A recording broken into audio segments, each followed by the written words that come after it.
Ready to level up your career? Text DISH to 44043 now to dive into a world of exciting technician opportunities at DISH. From cutting-edge technology to a supportive work environment, DISH offers the perfect platform for your success. Connect with us today to discover how you can be part of a dynamic team driving innovation. Connect today and join the DISH family, where innovation meets opportunity. Text DISH to 44043 to kickstart your journey towards a rewarding career. Isn't it about time for somebody's favorite radio program? Yeah. 97.3 ESPN presents The Sports Bash with Mike Gill. When I'm driving, I got a guy on the radio who talks to me. I can't see him, but he talks to me. Now, live from inside the Ocean Casino Resort Studio, here's Mike Gill.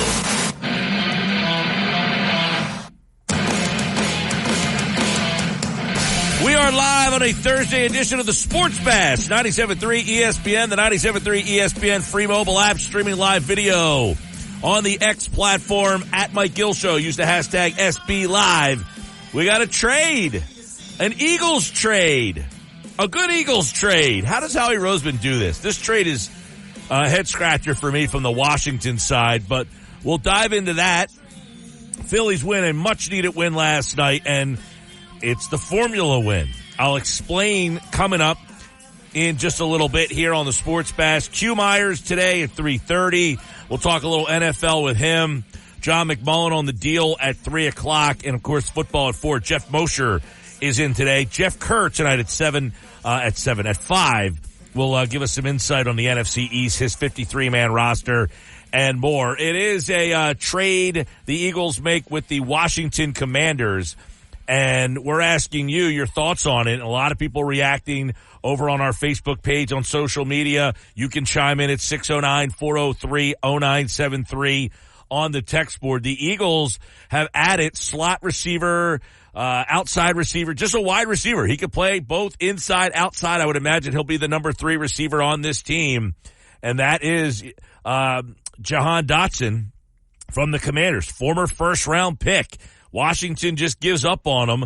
The deal is Dotson and a 2025 fifth-round pick going to Philadelphia in exchange for a 2025 third-rounder and 2 sevenths in 2025. So the Eagles get a fifth and Dotson. The Commanders get a third and 2 sevenths. And now, by getting Dotson in the mix, I think you solidify your wide receiving core. You got Brown, Smith, Dotson, I think will be that slot guy. And then if one of those guys get hurt, slot guy, Dotson can go bounce out to the outside. That's something they didn't really have on this roster. He adds what I think is a really good move in my opinion. I mean, Dotson has been on some bad quarterback teams in Washington. And it wasn't like he was terrible. This is a guy who's had 11 touchdowns in 2 seasons. He had 49 catches last year for like 500 yards. If he gets you 50 catches for 500 yards as the slot guy here and 4 touchdowns, if he gives you the numbers he gave you last season, that's a significant bump from any of the guys who have played that position for you the last couple of years here. I mean, really the last time the Eagles had a slot guy that was worth a damn was the year Aguilar had in 2017 when they went to the Super Bowl. He was outstanding. I think Dotson is really good. I mean, he was the 16th pick of the draft. And in 2 seasons, he's played 29 games. He has 84 catches for 1,000 yards, 11 touchdowns. Not great, not spectacular.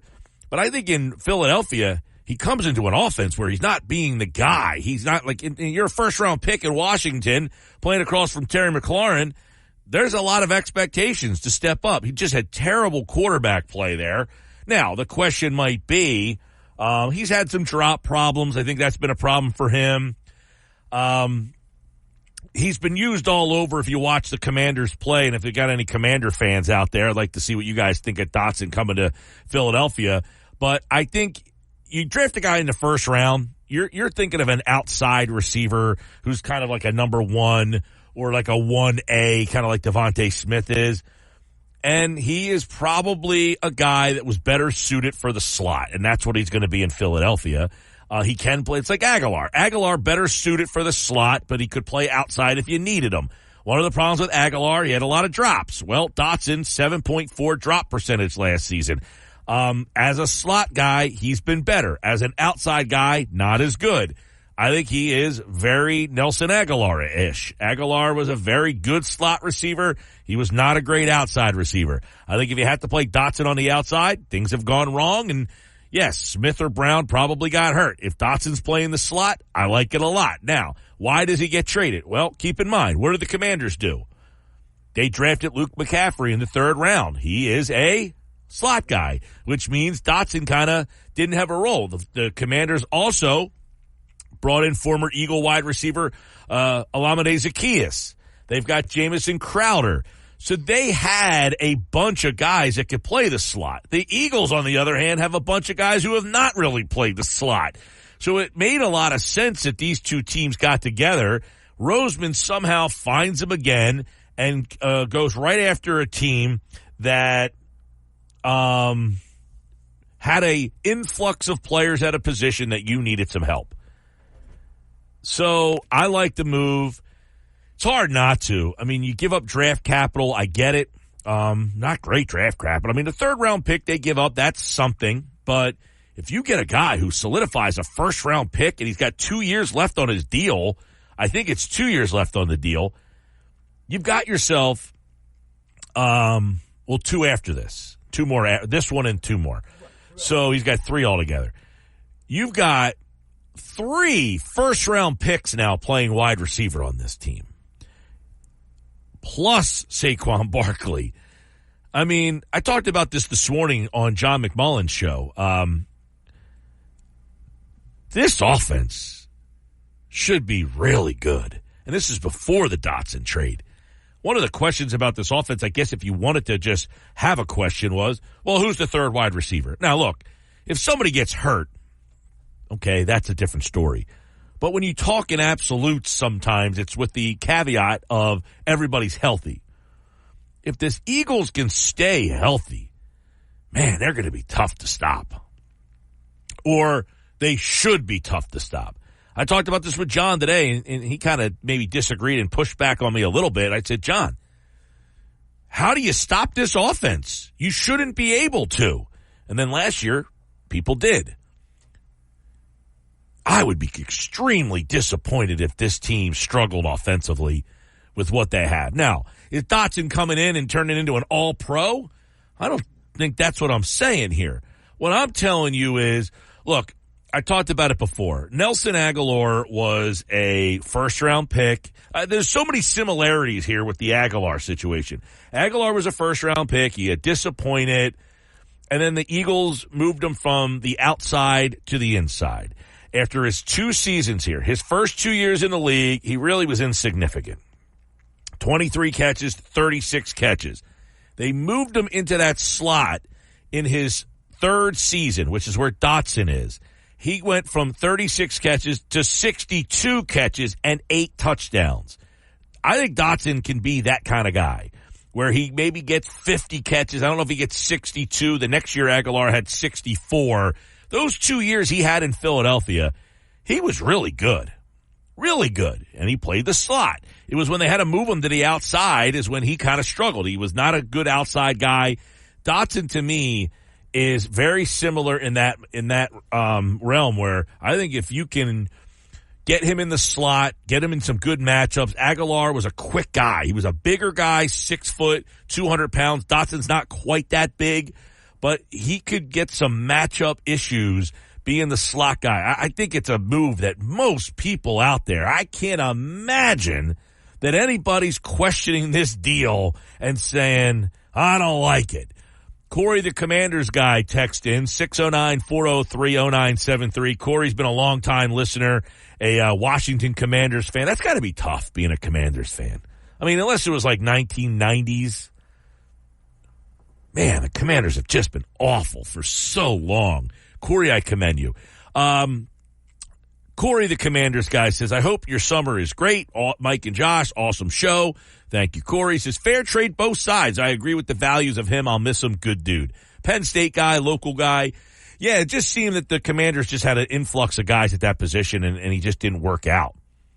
right? Kevin says, hey, guys, what a crazy trade, crazy high-octane offense.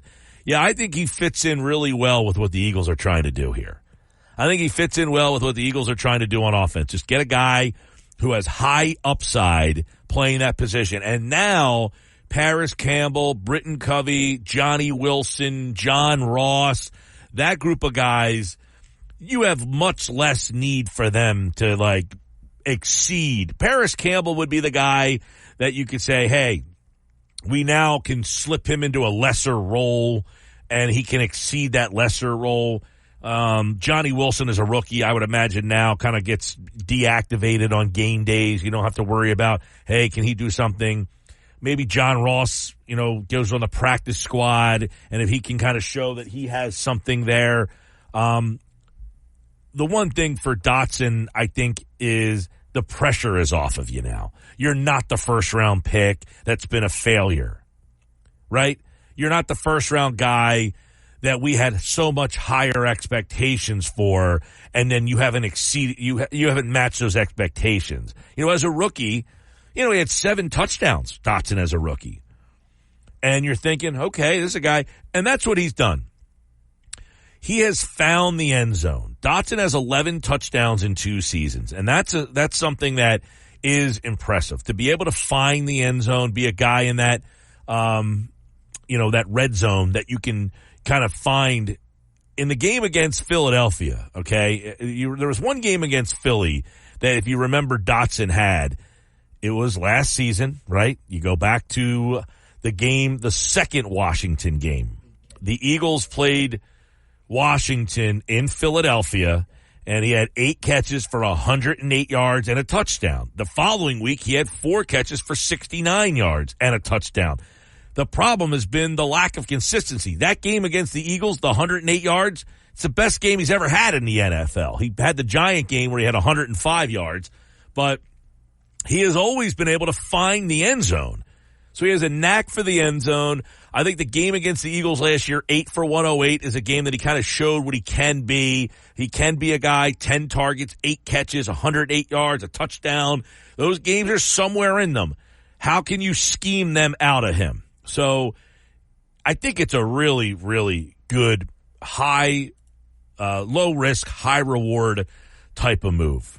Shaner in EHC says, Super Bowl year healthy, many great teams not healthy, go bye-bye at Randall Cunningham. Yeah, the Randall Cunningham team, he got hurt in the 4th play of the game, or the 4th play of the second half or something like that. Dotson's a decent 3 or 4, an upgrade, I feel. Like you said, high expectations, we shall see. But if A.J. Smith or Brown go down, or A.J., we have 0. Now we have 1 backup. Can't wait for football. Shaner and EHT. Yeah, I mean, if Smith or Brown go down, you're in big trouble still. I don't think Dotson is a good fill-in for there. I mean, he's at least done it, which is more than some of the guys on this team can say. Like, if Brown or Smith get a sprained ankle or a hammy in the first game of the year, you're in some trouble. But think about this. Okay, I'm going to ask John about this, because is Roseman done? They don't play till September 6th. And if you think about it, they've made moves after this date in the past, right? A couple of years ago, Chauncey Gardner-Johnson. I think that was on August 30th. Ronald Darby, we remember that in the Super Bowl year. So is Howie Roseman still picking up the phone? And if he is picking up the phone, what is the call he needs to make? For what position? What is it that they still, maybe if they had one more sneaky little trade in them, what do you think that trade? Because you bring in a receiver with a division rival, by the way. The last time, does anybody remember the last player trade the Eagles made with Washington? Now, they made a trade on draft night for picks. But do you remember the last trade that the Eagles and Commanders made that involved a player? Was it Donovan McNabb? Donovan McNabb on Easter Sunday in 2009. I wasn't sure if there was one more recent than that, but that was the first one that came to mind. That's the last time the Eagles, and so this is rare, division rivals make a trade, and it's a player trade. They've done some draft choices in the draft, but player trades, it's the first time they've done it since 2009. Donovan McNabb went to Washington. 12 games last season, 35 catches, 523 yards, 7 touchdowns. His rookie year. Last year, 49 catches, 518, 4 touchdowns. I would say if he can get those numbers for you here, that's a win. 100%. And it's not just the specific numbers, Mike. It's the fact that you needed another guy who has the ability to reach a certain level of production. Because the big problem coming in here was the fact that if Devonta Smith has a concussion and misses a game, if A.J. Brown has a high ankle sprain and misses 2 games, you are not looking at this team feeling good about Britton Covey, Johnny Wilson, any of those guys coming in to play for them. So you needed somebody who not just can play the slot, but can also be like, hey, break glass in case of emergency, go out there on the outside. I'm going to go, 17-18, Aguilar, slot guy. He had 95 targets and 97 targets. I think that's a little much for, you had Alshon and you had Torrey Smith. Torrey Smith is not like A.J. Smith, Devonta Smith. He doesn't get the same amount of targets as Devonta did. So a lot of those targets went to Aguilar. I don't think 95 targets or 97 targets. I would say more in the 65 to 70 range for him. Yeah, and if you look at the past Kellen Moore offenses, the Cole Beasley role, right, in those couple of years in Dallas, or when CeeDee Lamb was first drafted, he was in the slot, and they had guys like Michael Gallup on the outside. I think that that's probably closer to what you are going to see from a guy like Dotson. He's not going to get a crazy high volume, but he is going to be another weapon on this offense that you have to worry about. 609-403-0973. Pat chimes in on the text board. He says they need a linebacker. Most of our linebackers are special teamers anywhere else and always can use O-line as well. Well, Pat, couple things there. Play that Ross Tucker bite from yesterday's show for Pat if he missed it. I have the bite over here somewhere. You're looking at me like I'm a crazy person, but you were off yesterday. I have the bite here somewhere. I got to find it in my bag of tricks somewhere over on this side of the board. Let me see if I can cue it up. Where did it go? But I'll play that for you here in a second. Here it is, Pat. This was Ross Tucker on the Ross Tucker podcast talking about a position that fans need to stop worrying about. Listen to this, Pat. I think we should take the linebackers off the list. I think they're going to play pretty well. I really do. Zach Bond, last week against the Patriots in 2 series, maybe 1 series, made a couple of really nice plays. There's a reason why the team likes him so much. We know about Devin White, but I'm excited about the 2 young guys. Nakobe Dean, Jeremiah Trotter, I think they could both play and be pushing those veteran guys for playing. I think the Eagles have 4 linebackers that can legit play. I'm not worried about it. He says, I'm not worried about the linebackers. He says, I got 4 linebackers on this team that can legit play, Pat. What do you think about that? He said they're special teamers anywhere else. Well, let's say this. Devin White's not a special teamer. Devin White won a Super Bowl. Devin White was a very high-profile player. He might not be as good as advertised, but he's not a special teamer. Nakobe Dean, I think, is the wild card. We don't know if he is NFL starter or not. He has not really been healthy enough to show us that. Jeremiah Trotter, rookie player. Don't know what the expectations should be or where they are. He's a wild card. And Zach Bond has been a special teamer. So for that, Pat, it is a bunch of wild cards there. They could always use offensive line. I think the offensive line depth on this team is fine. I mean, I don't know why they could always use offensive line. I think they got a pretty good stable of like 10 to 11 offensive linemen on this roster. I mean, if you're going to go offensive line, if you want to say they can maybe use a better backup center than Brett Toth, I could understand if that's where you're going, but I don't think Howie Roseman has to make a trade for that. Yeah, I don't even know that Toth is the backup center. I think he's the one who's getting the second team snaps. Yeah, I mean, Hennessy, I think, would probably be in that mix as well. He was the starting center in Atlanta. Well, the thing is that when I was talking with Mosher and Adam Kaplan last week, and Mosher, you can bring it up with him again today, Hennessy has not been getting the second team snaps. It's been Toth.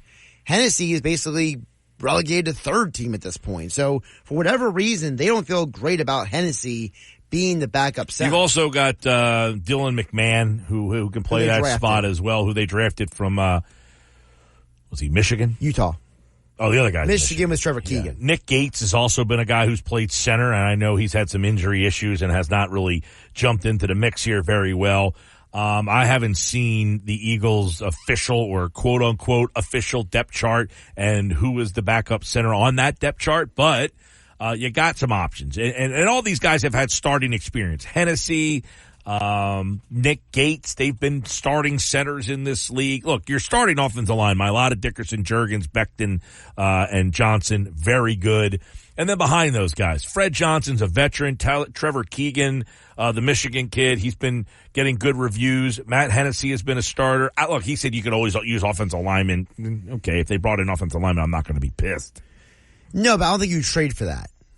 I think what you were asking, Mike, is there another trade that Howie makes? Yeah, I'm talking about, right. Is there another deal that Roseman makes to finish this roster? I don't think adding another depth lineman is what I'm talking about. Now, if you told me that maybe you want to get a second tight end because you're worried about Calcaterra's injuries and you release CJ Uzama and you're not looking exactly at Jenkins or Albert O as some premier backup tight ends, maybe that's a conversation to be had. Yeah, the backup tight end spot could be something they're kicking the tires on, although by all accounts, and we could talk to John about this, they like Grant Calcaterra and what he's bringing to the table. They do, but he got injured again this training camp. 609-403-0973, 609-403-0973. So the trade today, the Eagles go out and get Johan Dotson, and I think you look at them now, I don't want to say finishing that wide receiver core, because I do think that if they added another wide receiver and pushed somebody out the door, that wouldn't be bad either. I mean, you're still running with guys like Paris Campbell and John Ross and Johnny Wilson and Aeneas Smith. And I mean, you've got questions with all those guys still. But I will say that, and John McMullen's brought this up multiple times, the Eagles are very unlikely to cut a guy they drafted. Typically when they draft a guy, they're going to find a way to keep him on the roster. No doubt. So Smith and Wilson are probably going to be deep on this roster somewhere. It's just a matter of how do they fit all the pieces together. So the Eagles make that trade, and that kind of steals the show. But the Phillies stole the show last night. They got a win, and it was a kind of win that the Phillies have basically mapped out. It's the kind of win that we've talked about a lot on this show. We'll explain coming up next on the Sports Bash Live on 97.3 ESPN, the 97.3 ESPN free mobile app, and streaming live video on the X platform at Mike Gill Show. Use the hashtag SB Live. I want to tell you about my friends over at Key Acura of Atlantic City. I was driving the beautiful MDX. Well, now they've got brand new 2025s, and I had the 2024 MDX. They've got a new 2025, and it is slick. Between now and August 31st, you can drive an MDX all-wheel drive for $599 a month with $49.95 down, or you want to go the leasing route, a 2024 Integra for just $299 a month. What a great price. $49.95 down. It's only why they last between now and August 31st. Go see Rocco at Key Acura, Tilton Road and EHC, your small but friendly dealer. See dealer for details. I'm Mike Gill. This is the Sports Bash. Last night was a blueprint win for the Phillies. I'll explain. That's next on the Sports Bash. You're listening. What's the easiest choice you can make? Window instead of middle seat? Picking a vendor who sends a great gift basket? Outsourcing business tasks you hate? What about selling with Shopify? Whether you're selling a little or a lot, Shopify helps you do your thing, however you cha-ching. Shopify is the global commerce platform that helps you sell at every stage of your business. From the launch your online shop stage to the first real-life store stage, all the way to the did we just hit 1 million orders stage. Shopify's there to help you grow. Whether you're selling scented soap or offering outdoor outfits, Shopify helps you sell. Wherever and whatever you're selling, Shopify's got you covered. Sign up for a $1 per month trial period at shopify.com/try. Go to shopify.com/try now to grow your business, no matter what stage you're in. Shopify.com/try. with Mike Gill Never thought this radio stunt would catch on so big. on 97.3 ESPN. 229 Sports Bash, 97.3 ESPN. Don't forget this Friday, we're at Vagabond. That's tomorrow in Egg Harbor Township, celebrating 15 years of the Sports Bash. Bud Light 350, great spot. Vagabond Kitchen and Tap House, EHT. First 10 listeners who stop by the table, we're going to sign you up to be in this year's 99 Bottles party. That means you have an automatic entry into 99 Bottles. So we'll see you tomorrow at Vagabond Kitchen and Tap House, Egg Harbor Township. Mike Gill in the Sports Bash with you. Jeff Kerr tonight at 7. Why do I keep saying 7 o'clock? What is it? Do you have any working theory, as you would say? Not in this case, because I'm a little confused why you've said 7 o'clock twice. Because you've never been here by 7 p.m. Well, my original show on the AM dial was 3 to 7. But that's a while ago. Yeah, I'm saying. I mean, you're talking about even then, I was off at 7. 18 years ago. I was off at 7. You were not even on at 7. You were done at 7. Yeah. There was a guy yesterday listening. Says he remembers the original Mike Gill show on 1450 AM. Anybody else out there listening that remembers that? Buy that guy a beer. Yeah, I told him, stop out tomorrow at Vagabond. You and I think the same thing. We're both like, buy a beer. Oh, you were off yesterday. That's right. I wasn't here yesterday. Yeah. Mike, great trade, a starter in more depth. He was great for Penn State. Yeah, usually guys who were great for Penn State stink for everybody else. What's a good Penn State pro? Wide receiver. Wide receiver. Yeah. That's the problem. It's hard to think of a receiver. For a while there, you had a lot of running backs, and they were all bust. And then Saquon's been good. Saquon's been good, yeah. I mean, Sanders was good. Sanders is an above-average NFL running back, yeah. Yeah. I mean, when I think of good Penn State, I think of defensive guys, though. Well, a lot of them even turned into busts. LeVar Arrington. LeVar Arrington was good. He was okay, but I mean, Courtney Brown was a bust. He was a bust. He was like the number one pick. He was the number one pick. LeVar was taken after him. Yeah. But yeah, you're right. Wide receiver is usually not a position. Penn State guys just have not been good pros. Yeah, I mean, even Pat Freiermuth is a above average to good, not great tight end. No, not. I mean, nothing memorable there. No. KJ Hamblers, he nothing. He's barely hanging around. Yeah, I mean, he's the only wide receiver Penn State that I can even kind of think of. I'm going to pull up a list Penn now. State. You have me intrigued. A Penn State wide receiver. Who's a Penn State wide receiver? Who's the best Penn State wide receiver? Think about that. Somebody text me and let me know who's the best Penn State, and try to make it recent, like from like 90 to now. I'll even go back to 90. That's a long time ago. 90. Mosher's on today for, I'm saying Mosher's on today for DeCecco. He's a Penn State guy. Maybe he can give me a guy. Allen Robinson. That's a good pull. I mean, he was good for like a flash. Yeah, in Jacksonville. Who else you got? I just put up a list of every wide receiver drafted from Penn State. I'm trying to find. Do they all stink? Oh, these are some bad names, man. Yeah, the Penn State pros have just been dog doodles. I mean, I'm trying to find somebody who at least was okay. Like, remember Brian Johnson in 2003? You guys drafted by the Cardinals? Mm-hmm. Yep, vaguely. Just bombed out. Bobby Ingram was solid. Short term. Solid, though. By the way, here's a name that might give some people some bad memories. How about Joe Jaravicius? Maybe one of the better ones. He's a Penn State guy. He was a second-round pick, by the way. Mm-hmm. We already mentioned Allen Robinson. I'm just kind of scrolling through. Let's see if anybody... Chris Godwin. He's good. Not maybe elite, but he's good, right? You can say that. Godwin would have been better. He got hurt. He's been hurt trending. multiple times. Yeah, he was trending to be a pretty good player. Trying to find somebody, like you said, recent guy, not like a Billy Schweim guy that like played like back in the day when we were all reading newspapers. Well, listen, it's no secret that the Penn State skill position players have not been good NFLers.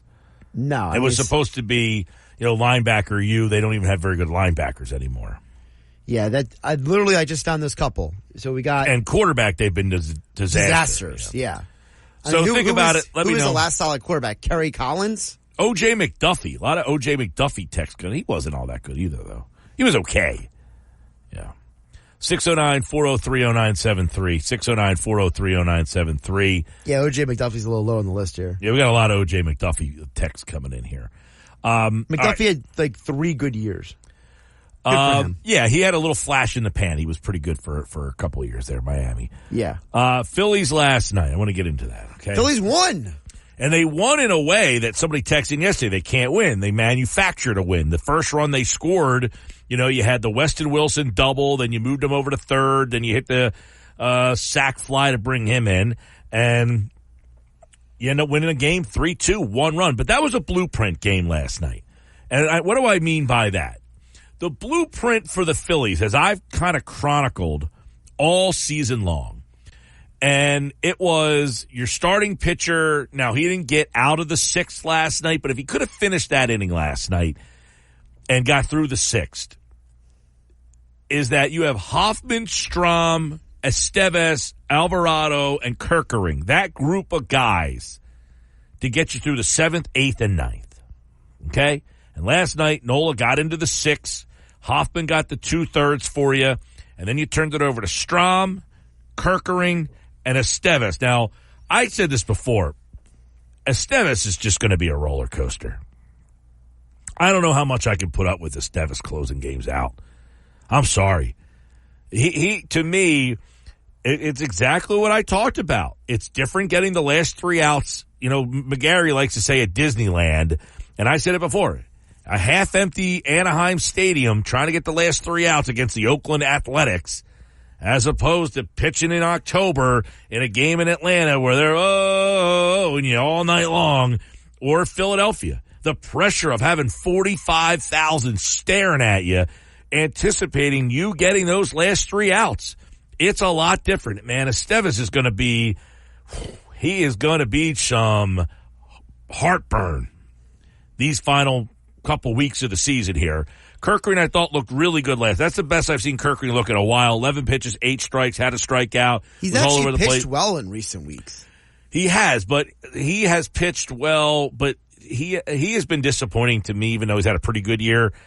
The higher the leverage, he seems to struggle. But last night in the 8th, he comes into that spot. Because I think normally they would probably have wanted Hoffman in the Kerkering spot and Kerkering in the Hoffman spot. But Right. They went to Hoffman early in the game last night. Yeah, they brought him like a fireman. They brought him in to put out the fire. It was the Nola inning. They pulled Nola out. Nola was okay last night. 8 hits, 2 runs. He gives up the home run. He had 5 strikeouts, but he kept you in the game. Again, if Atlanta scores 2, you got to win that game, and they win that game last night. They found a way. They scratched it out. It's the game that the text message yesterday said the Phillies can't win.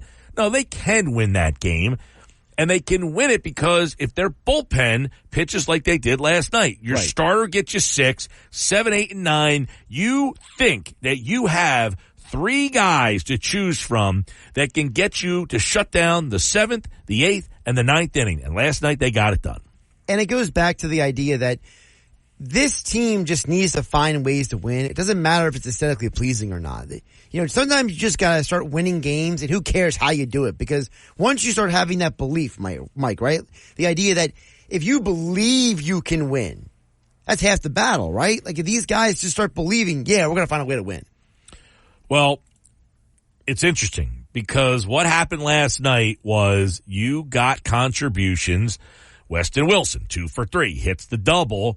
And, you look back at how they manufactured that first run last night. Right. And that kind of, you got the production from the back end of the lineup. That's the thing last night. You got, you're down 2-0. And then the 6th inning comes. So you go to that 6th inning, and they end up getting 2 runs in the 6th. Sosa, by the way, Sosa and then Rojas. Think about that. What did we say yesterday? Can't win the World Series with that lineup, with Wilson, Sosa, and Rojas hitting 7, 8, 9. Sosa singles, Rojas doubles him to third, and then you get a little ground out, and here comes Sosa, but smart base running. Rojas is on second. The ball's to short, and Rojas still makes it over to third. So now he's on third, a productive out by Schwarber. He gets the ground out, but he gets a run home, and he moves the runner over, and then Turner hits a sacrifice fly. But Rojas' speed gets him another run. So now it's 2-2. And then, you have the Wilson double. Stott sacrifices him to third. And then, now remember, Stott's pinch hitting last night in that spot. So the pinch hitter comes in and gets a productive out. And then Marsh comes in to pinch hit, and he drives in the winning run last night. A big manufacturing, but the manufacturing came from the bottom of the lineup. They scored all 3 runs last night at the bottom of the lineup. Right, not the top of the lineup. Your top of the lineup last night, by the way, Schwarber 1 for 4 with a strikeout. Turner 0 for 3 with a strikeout. Yep. Harper 0 for 4 with a strikeout. And Bohm, his 36-game streak got snapped last night. He was 0 for 4. Castellanos was 0 for 4. And Real Muto was 0 for 2. They had 1 hit in the first 6 hitters in the lineup last night and won a game. And by the way, Harper is now 0 for against the Braves for the entire year. He has 0 hits on the year against Atlanta. How's that possible? That's the problem. You're paying all this money. And this is the bigger issue. It's the idea that you're paying all this money to these guys to show up. And when they don't show up, the fact that you won the game, it's almost like pure luck. Well, you stole a game last night with your core guys not helping you out. Right. Now, I don't know what the lineup is today, but you're facing a right-handed pitcher. So I'm imagining Wilson will probably go to the bench. I don't know. Are they going to put Marsh in center and keep Wilson in left for the game tonight? I wouldn't do that. I think Rojas has too much valuable. His defense and his base running when he gets on base just has too much Marsh value. will be in the lineup. So you're taking Wilson out. Taking Wilson out.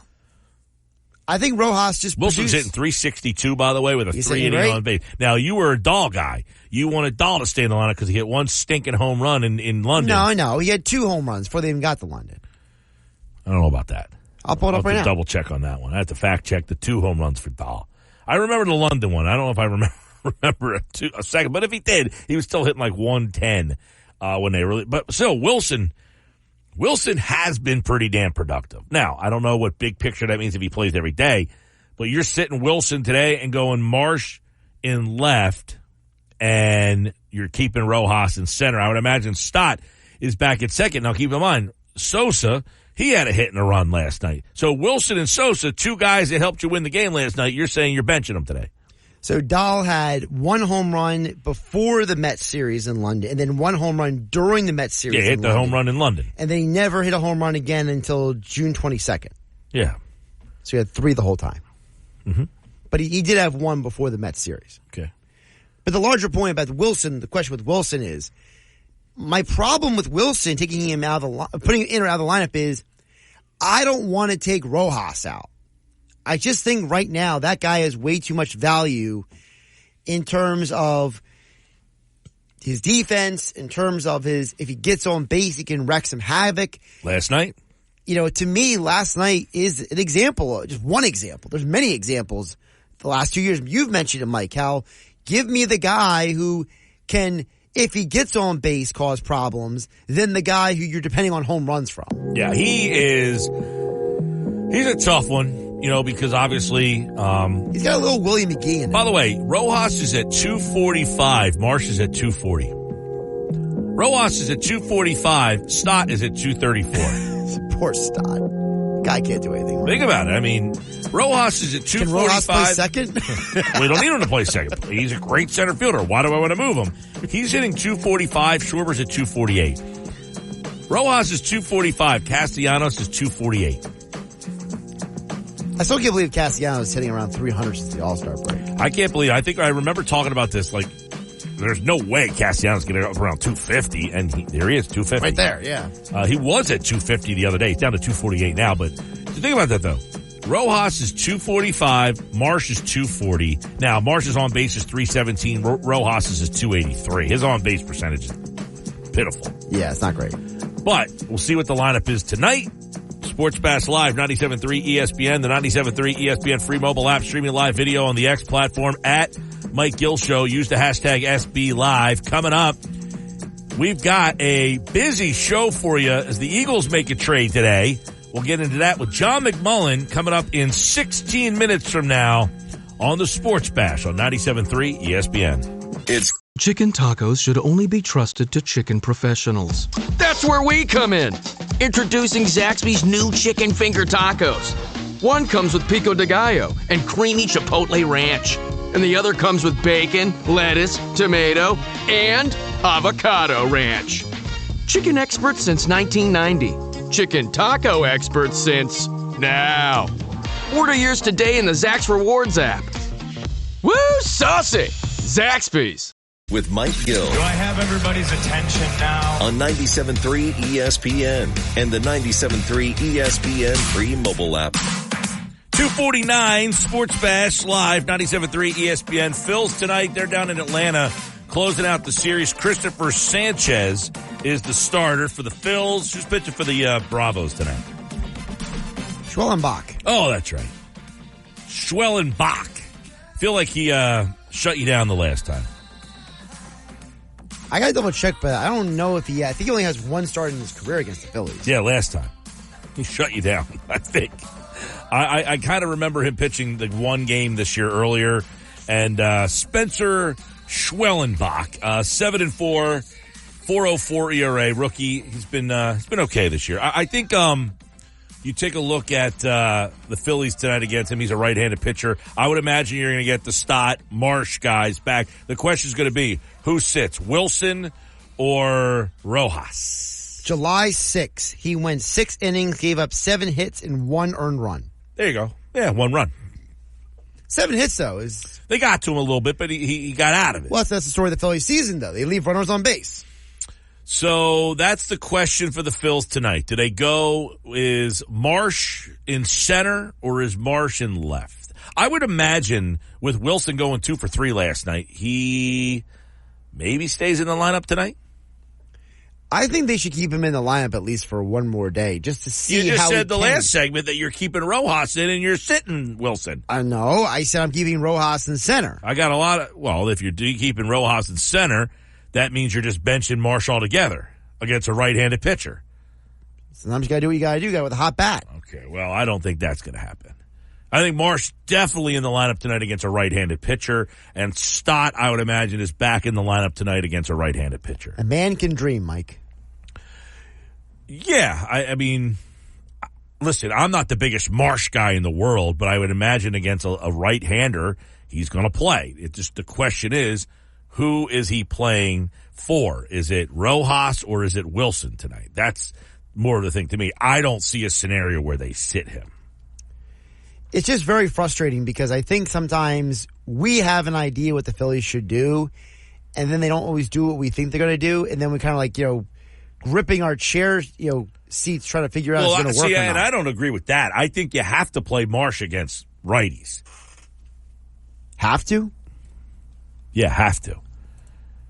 He adds value against right-handed pitching for you. He's not a nothing burger. Well, he's not a nothing I don't also burger. think he should be hitting in the 5-hole. I have said that. But I think if you're hitting... They finally fixed that. If you're hitting Brandon Marsh at the bottom 7, 8, 9 of your lineup against right-handers, he's a serviceable player. I don't know what Weston Wilson is. Against righties this year, by the way, Marsh is 248, which isn't great.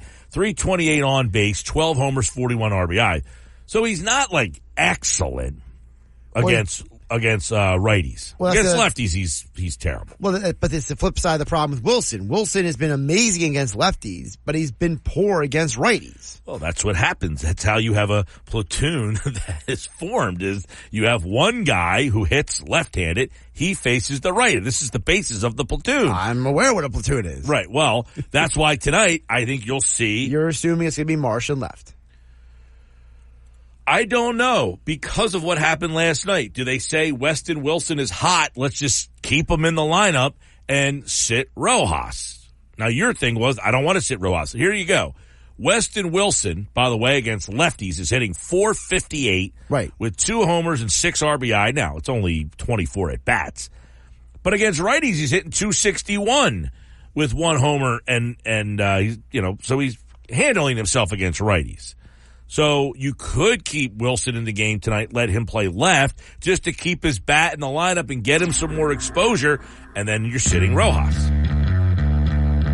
Not an easy answer, because I really like Rojas in that lineup. Yeah, but you always have Rojas you could bring in defensively. The problem with Rojas is, if you have Marsh in the lineup, and then they bring in a lefty, you don't really have someone to hit for Marsh late in the game. Because Rojas isn't going to pitch hit for you.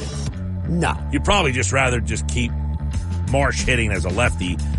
And just suck it up. Yeah. All right, coming up, the Eagles made a trade. What did it do for their offense? And is there another deal they could make? Find out next. We talk to John McMullen from Birds 365 here on the Sports Bash on 97.3 ESPN, the 97.3 ESPN free mobile app, and streaming live video on the X platform at 973 ESPN, at Mike Gill Show. Stick around. This is the Sports Bash with Mike Gill on 97.3 ESPN and the 97.3 ESPN free mobile app. Now live from inside the Ocean Casino Resort Studio, here's Mike Gill. He's had an outstanding camp, and I'm really excited about where he is, just in complete control of the offense, delivering accurate balls, protecting the football.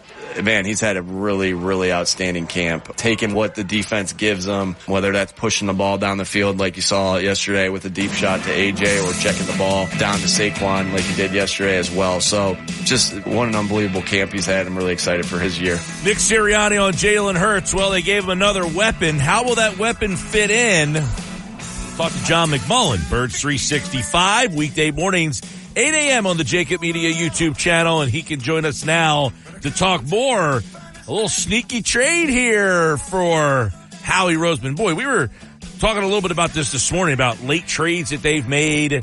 You know, they brought in C.J. Gardner-Johnson late 2 years ago. Ronald Darby was a late trade. August 22nd, he brings in a wide receiver in Jahan Dotson, John. Give me your initial thoughts on this deal. It almost seems like another one where everyone's like, how does Howie keep doing this? But is it that simple that he just absolutely got another good deal here?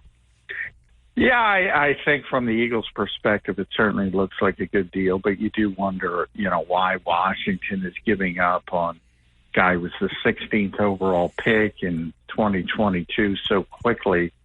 That's kind of a red flag, at least a little bit. Obviously, it's a different regime, different coaching staff, so they don't have a history with Dotson, so that's part of it. But, yeah, I mean, anytime you see somebody like that given up for essentially a third-round pick, and they gave up 2 seventh-rounders as well, get a fifth-rounder back.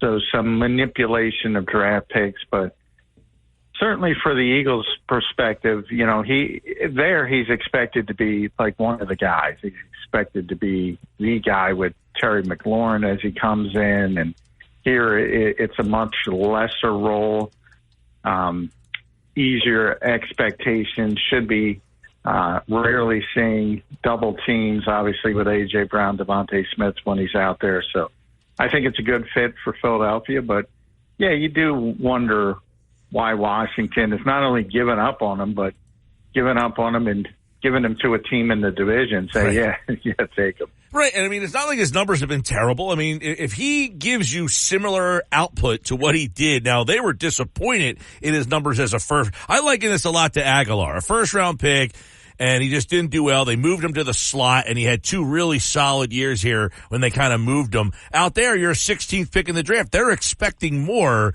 but if he gives you what he gave Washington, is that a win for Philadelphia? About 50 catches, 40 catches, 500 yards. He scored 11 touchdowns there. Yeah, I mean, certainly that would be, and you probably don't even need those numbers, but, that's kind of the point. I mean, he was supposed to be a higher traffic guy in Washington and wasn't. He'll expect to be a lower traffic guy here. Just make the plays that come your way, and hopefully he can do that. But, look, I think this was an obvious need. We've talked about it. I've said pretty consistently, if there's one position they're going to go outside the organization to fix, it's wide receiver, it's backup receiver, not only for the third position, but also in case, you get the sprained ankle with A.J. Brown, Devontae Smith, you need somebody to play. He fits in well. He can play outside. He can play inside. And he's got some talent. And the expectations aren't there in Philadelphia that were there in Washington. So I think it's a good fit for the Eagles. From Washington's perspective, they have McLaurin, but they don't have much behind him. One of the guys they're talking about playing is Olamide Zaccheaus, which kind of tells you. And, we'll see how it works out. But I think it's a worthy roll of the dice for an Eagles team that doesn't need them to produce massive numbers, and is certainly an upgrade. Because, we were talking about Britton Covey and Paris Campbell and John Ross and Johnny Wilson. It's a big upgrade over that potential. Right. I was going to say, now all of a sudden, you have a guy who probably, John, and you can probably talk a little bit more about this, the people in Washington would say he is a better guy in the slot. He projects as a better slot guy than he is an outside guy. So that gives you that third guy.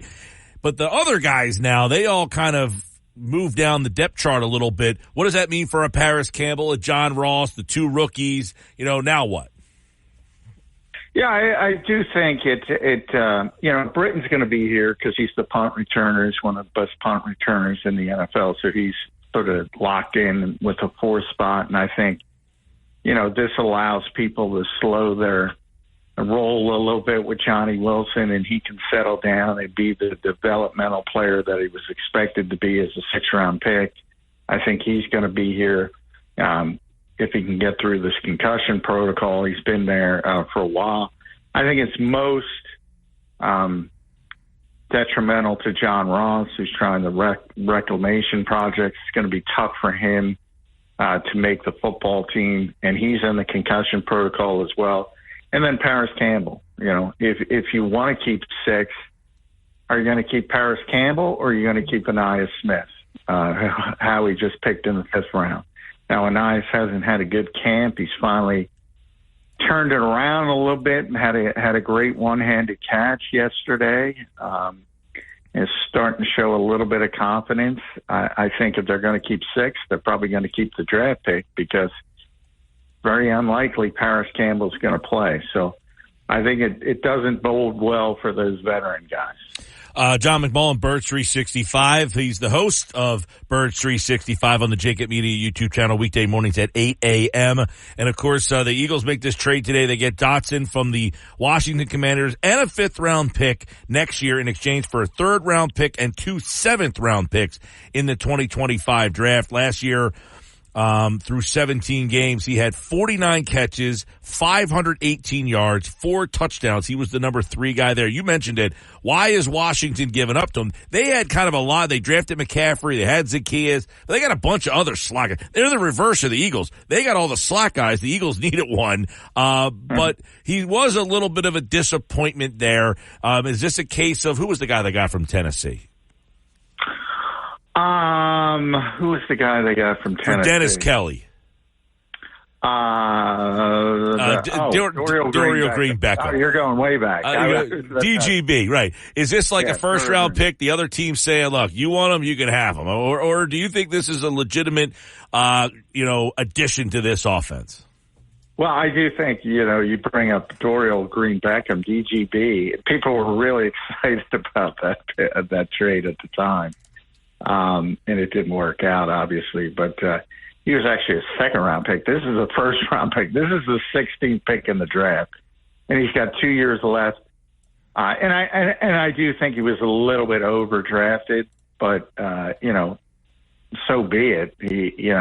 Anytime you're in that spot, and as you mentioned, his numbers weren't terrible. If you think about Jalen Reagor and him failing here. Heck of a lot better than Jalen Reagor.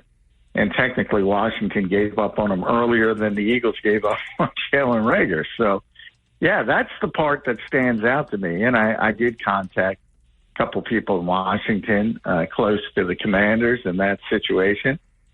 And the one has already answered me, and he said, he's not physical. and a little bit mopey is the term he used. So hopefully, a change in scenery will put something back into Dotson maybe being closer to home. He's a North Jersey kid. He was born in North Jersey, went to high school in the Lehigh Valley, went to Penn State, obviously. So maybe playing a little bit closer to home helps him. Who knows how that works out? Mm-hmm. He's not going to be as, when you talk about those wide receiver screens, he doesn't block well. I know I looked at his PFF rankings. Interestingly, they were very poor last year. He was 98 of about 120 who were ranked, and in his rookie year is a lot better. He was 40th. So he played, even though he had bigger reception numbers, he played better on the film from his rookie season. But for the Eagles, I think it's a good fit. I think you bring up when you're the 16th overall pick in a particular city, there's expectations. We go through that all the time in Philadelphia. Well, now he's not the 16th overall pick of the Eagles.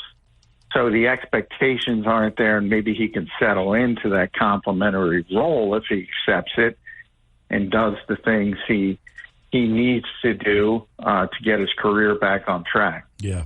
It's funny because Dotson, when he was coming to the league, you remember from Penn State, he was thought to be this good route runner. He's had some drop issues there as well. So you wonder what kind of role Kellen Moore kind of schemes up for him as that third wide receiver here. And hey, it's a position they certainly need it, John, and they go out and get that in a trade today. So I guess the next question would be, if Howie was on the phone, is there one more thing that he could be looking to do, or is this a finished roster in your estimation? No, I think backup tight end is now a big situation since C.J. Uzomah didn't work out. I think he'll be looking for a tight end as well. And he'll always be looking for, if something drops in his lap. But I think, we were all kind of aware, and that's why many of us were talking about it over the past couple of weeks, that they were trying to upgrade wide receiver. And that was number one. And I think it had more to do with, I think they were comfortable that they could piece together the third receiver role in 11 personnel with what they had. I think they were more concerned about having an actual backup for A.J. Brown and Devontae Smith if they missed a game or two, if they have a sprained ankle, and you need somebody to play 70 snaps. They didn't have that player on the roster. Now they do. I'm not saying he's going to be great. You can't replace players like that, but now they have a guy who can do that. Right. And he can fit both roles, and it makes the Eagles a much deeper team. And you bring up the route running.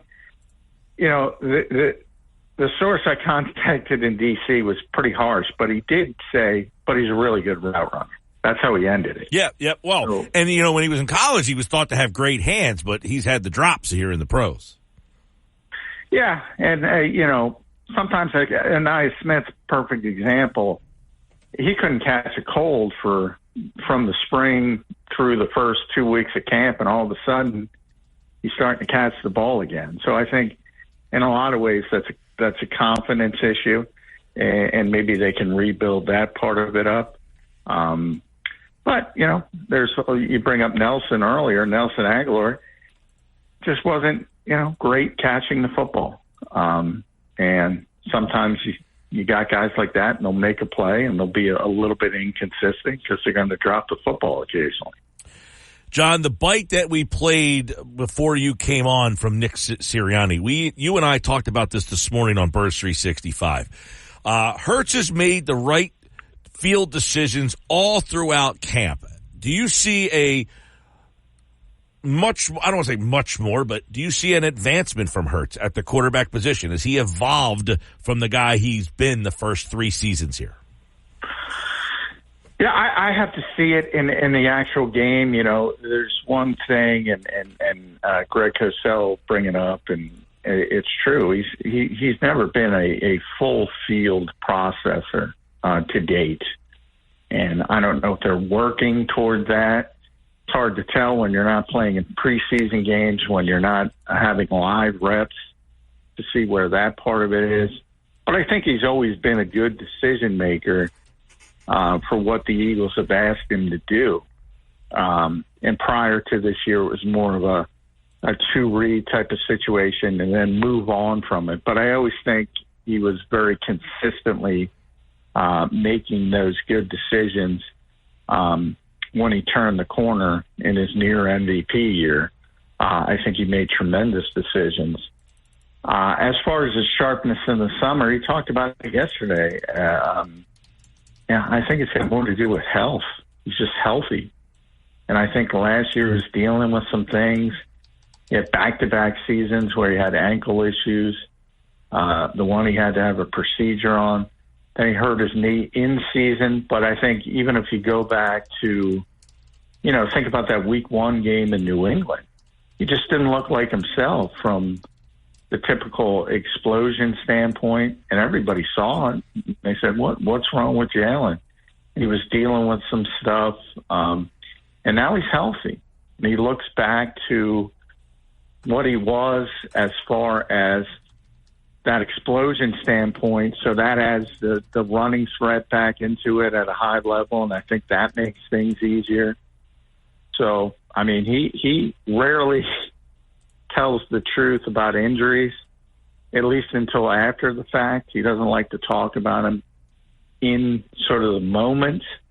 But he was honest and said he was pretty banged up last year, and now he feels really, really good.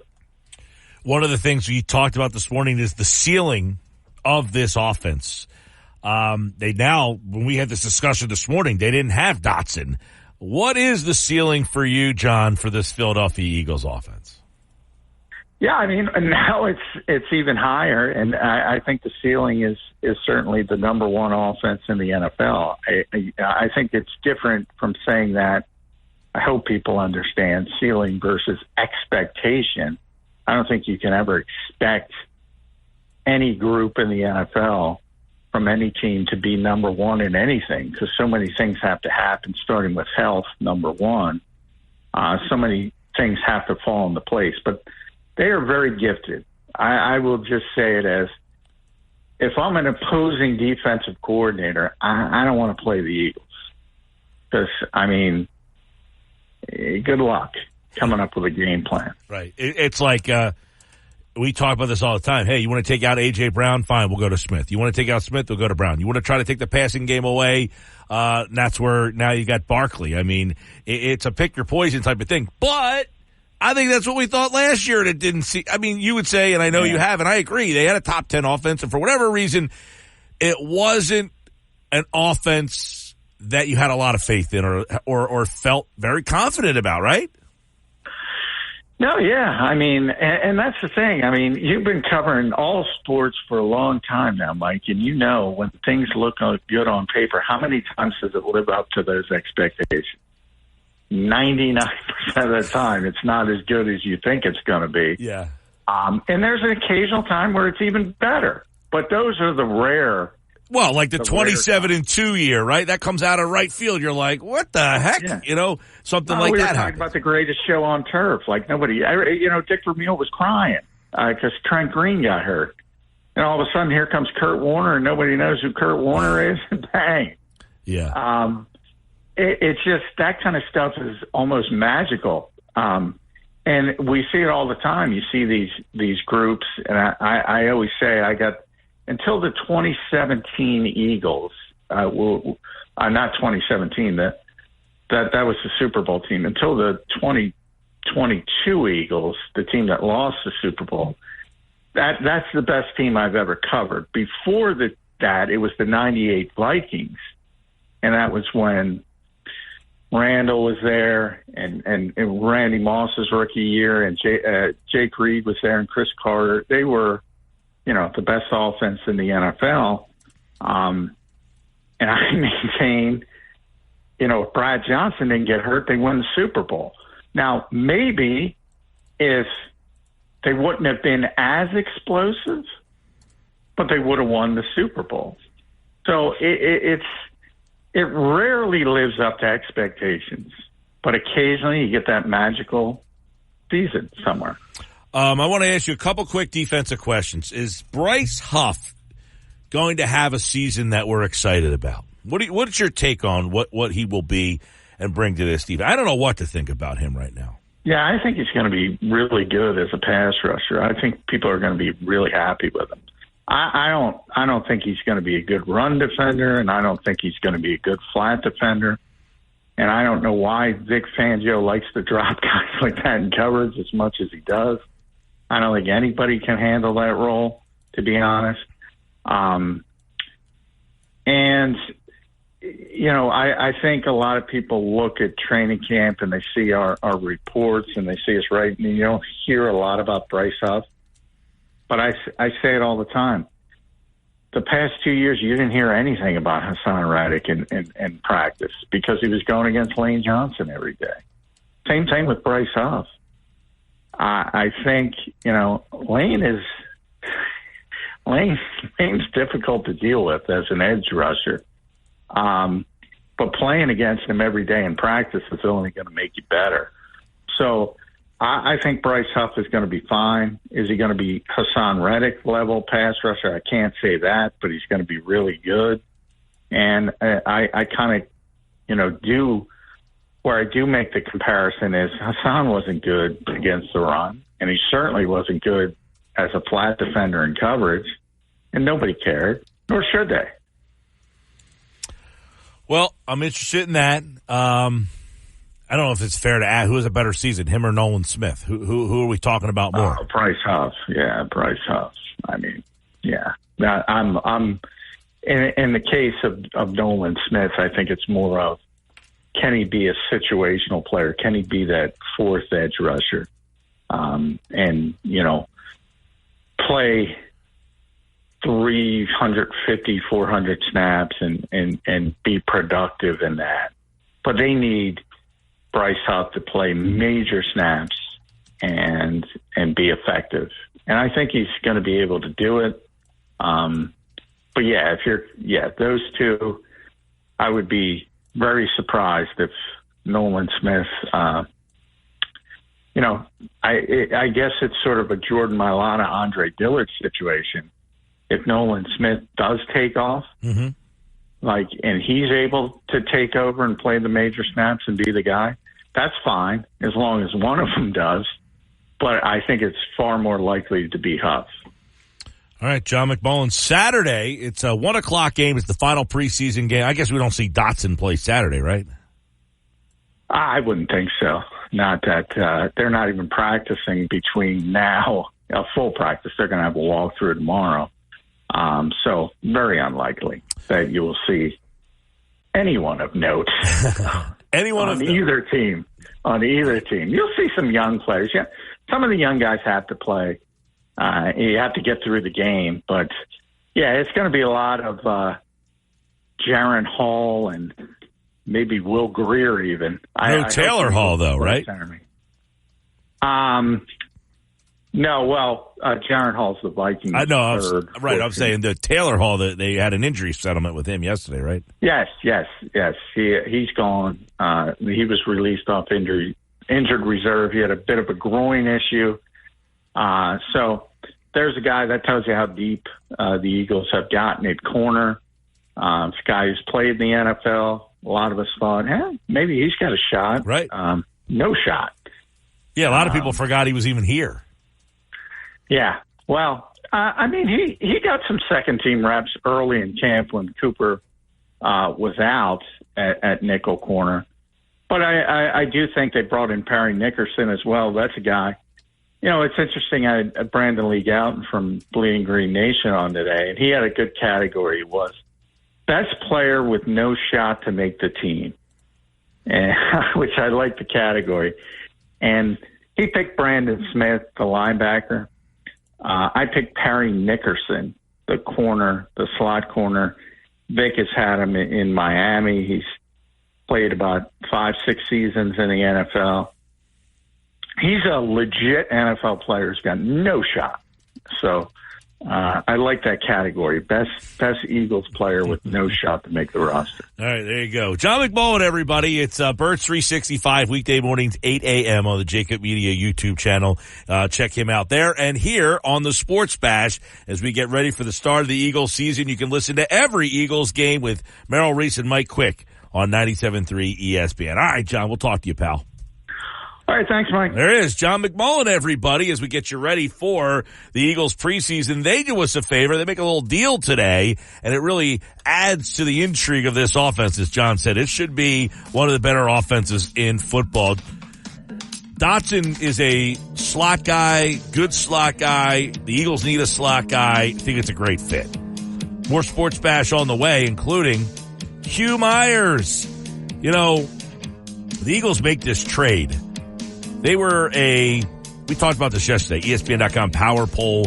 They were number 5 in the power poll. San Francisco, Detroit, Philadelphia. Which one of those teams is the biggest threat to Patrick Mahomes and the Chiefs? We'll ask Hugh Myers coming up next on the Sports Bash live on 97.3 ESPN, the 97.3 ESPN free mobile app, and streaming live video on the X platform at Mike Gill Show. Use the hashtag SB Live. You're listening. What's the easiest choice you can make? Window instead of middle seat? Picking a vendor who sends a great gift basket? Outsourcing business tasks you hate? What about selling with Shopify? Whether you're selling a little or a lot, Shopify helps you do your thing, however you cha-ching. Shopify is the global commerce platform that helps you sell at every stage of your business. From the launch your online shop stage to the first real-life store stage, all the way to the did we just hit 1 million orders stage. Shopify's there to help you grow. Whether you're selling scented soap or offering outdoor outfits, Shopify helps you sell. Wherever and whatever you're selling, Shopify's got you covered. Sign up for a $1 per month trial period at shopify.com/try. Go to shopify.com/try now to grow your business, no matter what stage you're in. Shopify.com/try. With Mike Gill. When I'm driving, I got a guy on the radio who talks to me. I can't see him, but he talks to me. On 97.3 ESPN. I'm going to throw out this name in all seriousness. Jalen Hurts. Why are we ignoring the Philadelphia Eagles? They got A.J. Brown. They got Devontae Smith. They got Goddard. They just acquired Saquon Barkley. Their offense should be pretty freaking elite. Knowing that they're expected to win the NFC East, that they'll have a chance to have home field advantage throughout the postseason, I don't think you can summarily dismiss it because they were just in the Super Bowl a couple of years ago, and we saw how Hurts performed in that game against Patrick Mahomes. Stephen A. Smith on First Take says the Eagles are the biggest threat to Patrick Mahomes this season. Q Myers, game night on 97.3 ESPN. Catch him tonight and every weeknight on 97.3 ESPN 7 to 10. And he'll be on tonight talking about that and more. The Eagles make a trade today. Jahan Dotson. Does this make them the most complete team in the NFC and the biggest threat to Mahomes and the Chiefs? Q Myers, what say you? Hey, man, thanks for having me on the show. First of all, it's always great to join you. And, you know, I thought that was a sneaky good move by the Philadelphia Eagles as they're rearing up to come back from what they had happened in 2023 where they had that late season collapse. And, you know, first and foremost, before they have to worry about being, you know, the biggest competitor when it comes to the Kansas City Chiefs, they got to worry about winning the NFC East. And we know history tells us that the same team that won last year is not going to win this year. So I feel really good about Philadelphia. I love this move for Dotson to bring in another weapon for Jalen Hurts, right? I think that the whole team is set up in a really good position. Kellen Moore, I've been pretty high on him as the offensive coordinator for quite a while, so I like that. I just really want to know about the big elephant in the room. Is the dynamic going to work between Sirianni, Hurts, having Kellen Moore in the middle kind of as the go-between? Is all that going to work? Because if so, I think this Eagles team is set up for some greatness. If not, I think we can see the Eagles win a lot of games like they did last season, but it's something just not feel right. And then when it don't feel right, normally it's not right, and so something ends up happening. But I'm very high on the Eagles, and I've always been very high on Jalen Hurts. Yeah, I know we talked at the Super Bowl, Q, and you thought there was something in that locker room that was going on, right? And obviously, you said something the other night on the radio that I thought was kind of interesting in that, basically more than X's and O's. That's what kind of Sirianni is kind of being looked at as right now. I don't know. Obviously, we haven't seen this play, but does the vibe around the Eagles feel differently from the outside looking in? Because I'll tell you here locally, I think people are still dumbfounded by what happened last year, and then Sirianni's here still, so it's almost like people are connecting that team last year to this year's team a little bit, even though they've made so many positive moves. Yeah, and I am. I'm one of those, right? I'm on the outside looking in, and I'm feeling like, okay, well, what's going to change? And I asked my partner the other night, Emmett Golden, can they have Kellen Moore? Can he be the go-between and that really work out? Can they play the good cop, bad cop and make that work out? And I don't know if he can or not. Emmett was very convinced that it will work, and maybe it will. And the good thing is Kellen Moore is, an offensive coordinator. Jalen Hurts is the quarterback. But at some point, man, you've got to have a relationship with the head coach and the quarterback and the rest of the team. They've all got to be on the same page. So if they can, kumbaya and come together and make that work and let Kellen Moore be that middleman without there being a problem, I think that some good things could happen. But I'm still a little skeptical because, like you said, there was a lot that happened last year. I'm convinced that the locker room, something went terribly wrong in that locker room. And to credit to the Eagles, look, they went 10-1, and we knew from the jump it didn't look right. And I don't know when the issue started, but they went 10-1 despite whatever was going on in the background. And then they obviously collapsed down the stretch. But I think this team has a chance to be really good. I do, and I really hope that this does work out because then you'll see them at full strength. Now, the other side of this, Mike, that I'm concerned about is you lose a dude like Jason Kelce in that locker room. That's a guy who can slam down something on the table and say, hey, everyone shut the hell up. We're talking now. We're going to nip this in the bud right now. And I know it didn't happen last year, but he's the guy that has the sway to be able to do that. Is that guy in the locker room this year? I'm not sure. Yeah, and I know, ESPN.com power rankings, the Eagles number 5, Detroit 4, San Francisco's in the mix. So, obviously there's a lot of pretty interesting stories at the top of that NFC. Right now for you, I know Kansas City seemingly is everybody's favorite, but if there's an NFC team that intrigues you the most, who you got? Well, the Eagles, I'm right there. I'm right there with the Eagles. I like them a lot in the NFC. The thing about the NFC is it's so much different. Obviously, San Francisco is going to be a big powerhouse as well. You expect them to make a deep run, especially this year, because they got to pay someone and pay Brandon Ayuk probably they got to pay this year, and then they'll probably have to pay Brock Purdy after that. So that's a lot of money that they've got to dish out. So this might be the year where they've got to get it done. So I'm definitely looking at them as a team that you can't sleep on them. They're going to definitely, make some noise. Philadelphia, same thing. I think they're going to make some noise as well. Those are really the two teams in the NFC that I like. Dallas, I'm not a believer in Dallas. I'm just not. I know Dak puts up big numbers, but I don't think Jerry is as interested in winning as a lot of people think he is, or else he would have got his business taken care of already. And, there's not anyone else. The Lions, I give them a lot of credit for what they did last year. Can they run it back? Can their defense be better? Those would probably be my top 3 teams in the NFC right there, the Niners, the Eagles, and the Lions. All right, Q Myers, game night on ESPN Radio here on 97.3 ESPN. The Eagles make a trade for Dotson. He's the number 3 wide receiver. They kind of complete their offense now there. They'll play Saturday against the Vikings. You can hear that game on 97.3 ESPN. A lot of other stories. I want to hit around a bunch of things real quick. What's happening in your mind in Pittsburgh? That one to me is really intriguing. It is. It really is. And we all know that Russell Wilson is in the pole position. He was the leader at that starting quarterback spot there in Pittsburgh. I'm not a firm believer that when the season opens up, he's going to be the starting quarterback. And honestly, Mike, I don't know what he's got left in the tank. There's been 2 teams now that have given up on him. I don't know what he's going to do with this third team. He came into training camp with a calf injury. I thought that opened the door for Justin Fields. Justin is younger. He's more athletic at this stage of the game. Can he make all the throws? Well, that's still a little bit questionable, but there's some playmakers there in the mix. So if Russell Wilson does start the season, I'll put it like this. I don't think that the room for error is going to be very, very large, right? I don't think he's going to have too much room to make mistakes before they throw Justin Fields in there, because they're in the AFC North where every single team had an above 500 record last year, and the only team that missed out on the playoffs was the Bengals without Joe Burrow, and they were right there. They were the number 8 seed. So I think that Mike Tomlin has to play this really tight, where if he does start Russell Wilson and he starts to falter and take a bunch of sacks like he did the other night, then they've got to make the move to the bullpen and bring in Justin Fields. The Falcons have become interesting all of a sudden. Interesting enough to be really interesting.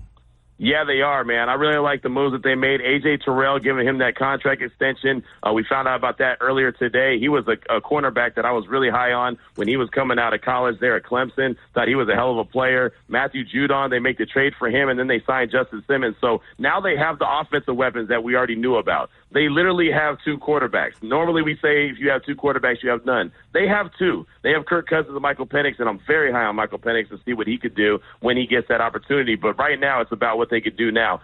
I'll say this, when it comes to the Falcons, if Kyle Pitts could be the Kyle Pitts that we all thought he was going to be when he came out of school and he was supposed to redefine that tight end position, then the Falcons are cooking with grease. He just has not shown up to the party consistently enough yet in his NFL career. He has a quarterback that likes to feed the ball to the tight end, so maybe it changes this year, but I have to see it before I believe it. But I'll say this, in their division, they should be the ones favored to win that division. Well, that one's, I like the Falcons even before the couple moves they've made over the last week or two, and now you put them to me as maybe the clear favorite in the South there, although Tampa Bay, this is a team I think maybe people are overlooking a bit. Yeah, I'm going to still overlook them. I'm going to still overlook them, and it's not a slight to Todd Bowles there. I mean, they're cool. I just want to see what Baker Mayfield looks like now that his back's not against the wall, right? I mean, look, I've covered Baker Mayfield when he was at Oklahoma, when he was at Texas Tech, when he had when he was in Texas high school football, right? I mean, I covered him then, so I know what he brings to the table when he has an axe to grind, when he feels like he's being slighted, when his back's against the wall. But when it's not, when he gets a contract extension, does he get comfortable? Does he start doing commercials? Does he get relaxed and let his hair down? We'll see. So I want to see what it looks like this year with Baker Mayfield at quarterback. All right, then I want to go this way. Washington brings in Cliff Kingsbury. They got Jaden Daniels. I guess it was Tuesday, Chris Canny on Unsportsmanlike said he thinks they could be a dark horse in the NFC East. Do you like Kingsbury and Daniels pairing enough to think they could be the team in the NFC East? I love the pairing. I don't think that they're a player in the NFC East this year. I just don't. I'm a big Jaden Daniels fan. As a matter of fact, I'll say this. I already picked him multiple times to be the Offensive Rookie of the Year. But I don't think that they're going to be, in the competition for the division. I see them as maybe a 7-win team, an 8-win team, but I think Daniels is going to do a lot for that organization. Similar to RG3, what he did when he went in there as a rookie, and remember, he was fantastic, and obviously that didn't last very long, but I think Jaden Daniels has the goods, man. He can get it done with his legs. He can get it done with his arm. He has some weapons that folks aren't talking about, and I'll say this, with the trade that they made today, do not be surprised if all of a sudden the Brandon Ayuk to Washington conversation starts popping up again.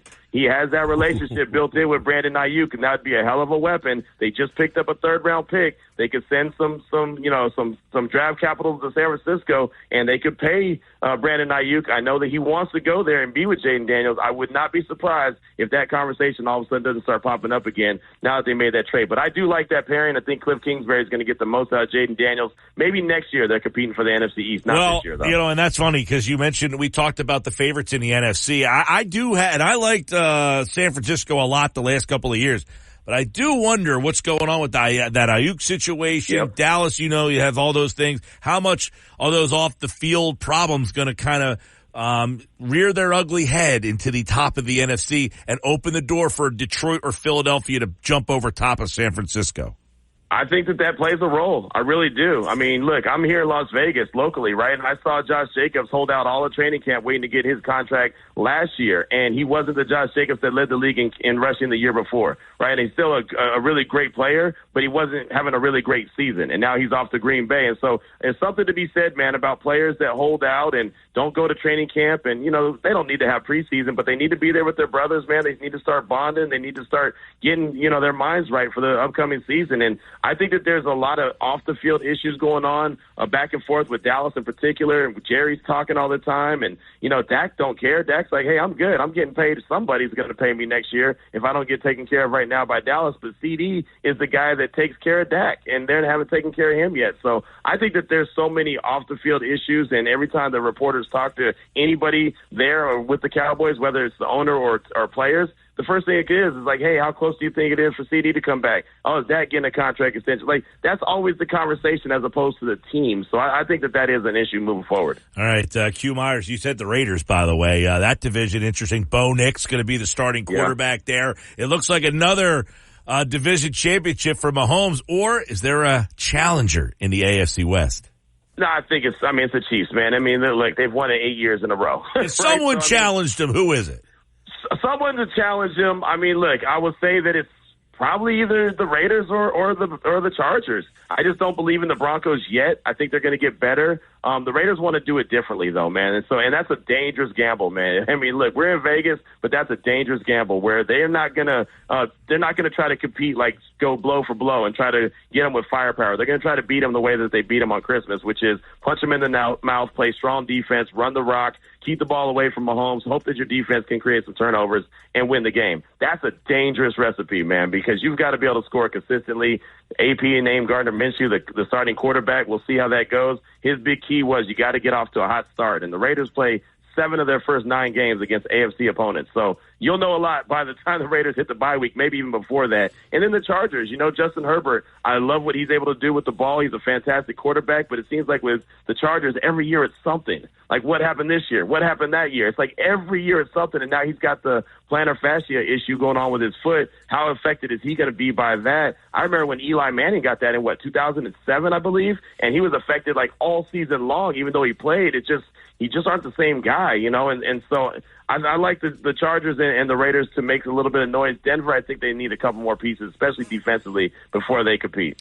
He's Q Myers. You'll hear him tonight right here on 97.3 ESPN. And, of course, they'll be continuing their coverage of the NFL and this season getting ready to go. By the way, the college football season starts this weekend as well. Florida State, Georgia Tech. That's a little doubling game.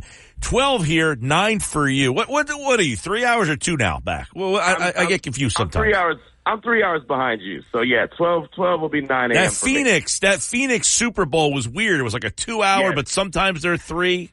Yes. It throws me off too, man. It's that mountain time. I don't think that should exist. The mountain time. I like the mountain time, but it is a little weird. College football starts this weekend. Then next weekend it revs up for the college, and then the pros take over, and you have it all right here on 97.3 ESPN. All right, Q. I'll talk to you tonight, man. I appreciate you as always, brother. There he is, Q Myers, game night, 7 to 10 on 97.3 ESPN, and I will be a guest on game night tonight at 9:30, talking more Eagles with him. Looking forward to that. But when we come back, by the way, Q Myers' appearance is brought to you by the Gallery Bar Book and Games at Ocean Casino Resort. Go to the Gallery, go to Ocean, go for wins. For more info, visit theoceanac.com. Gambling problem?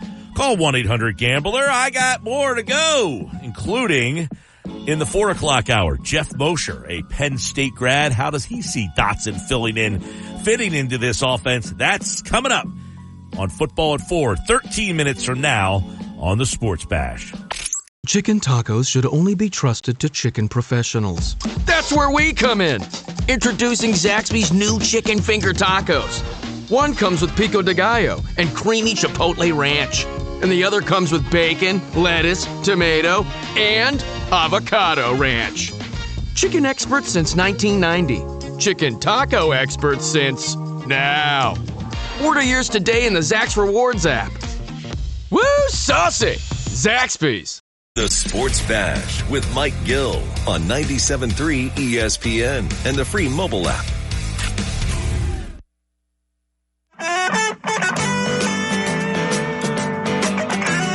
Thanks to Q Myers. By the way, his show is 10 to 1, not 7 to 10 on 97.3 ESPN. Well, now I'm confused. He asked if I can come on at 9:30. Maybe he's recording with me. Certainly possible. Yeah. That's why I said 7 to 10, because he asked me to come on at 9:30. So you were thinking Well, yeah, so yeah. He said, hey, can you come on at 9:30 tonight? I said, yeah, can you come on my show at 3:30? Fair exchange. The time change is always a little, It's always wonky. No Phillies lineup yet, though. Nope, I don't see the Phillies lineup. They're taking so long in this Atlanta series to come out with these lineups. What is up with that? I do have the Reading Phillies lineup. There's not one guy in that lineup. Nobody of consequence. Nope. I've never heard of any of these guys. Marcus Lee Sang, Gabriel Rincones Jr., Otto Kemp. Sure. Carson Taylor, Trevor Schwenke. Schwenke, sure. Robert Moore, Ethan Wilson, Andrick Nava, Cade Fergus, and Braden Fonsaught.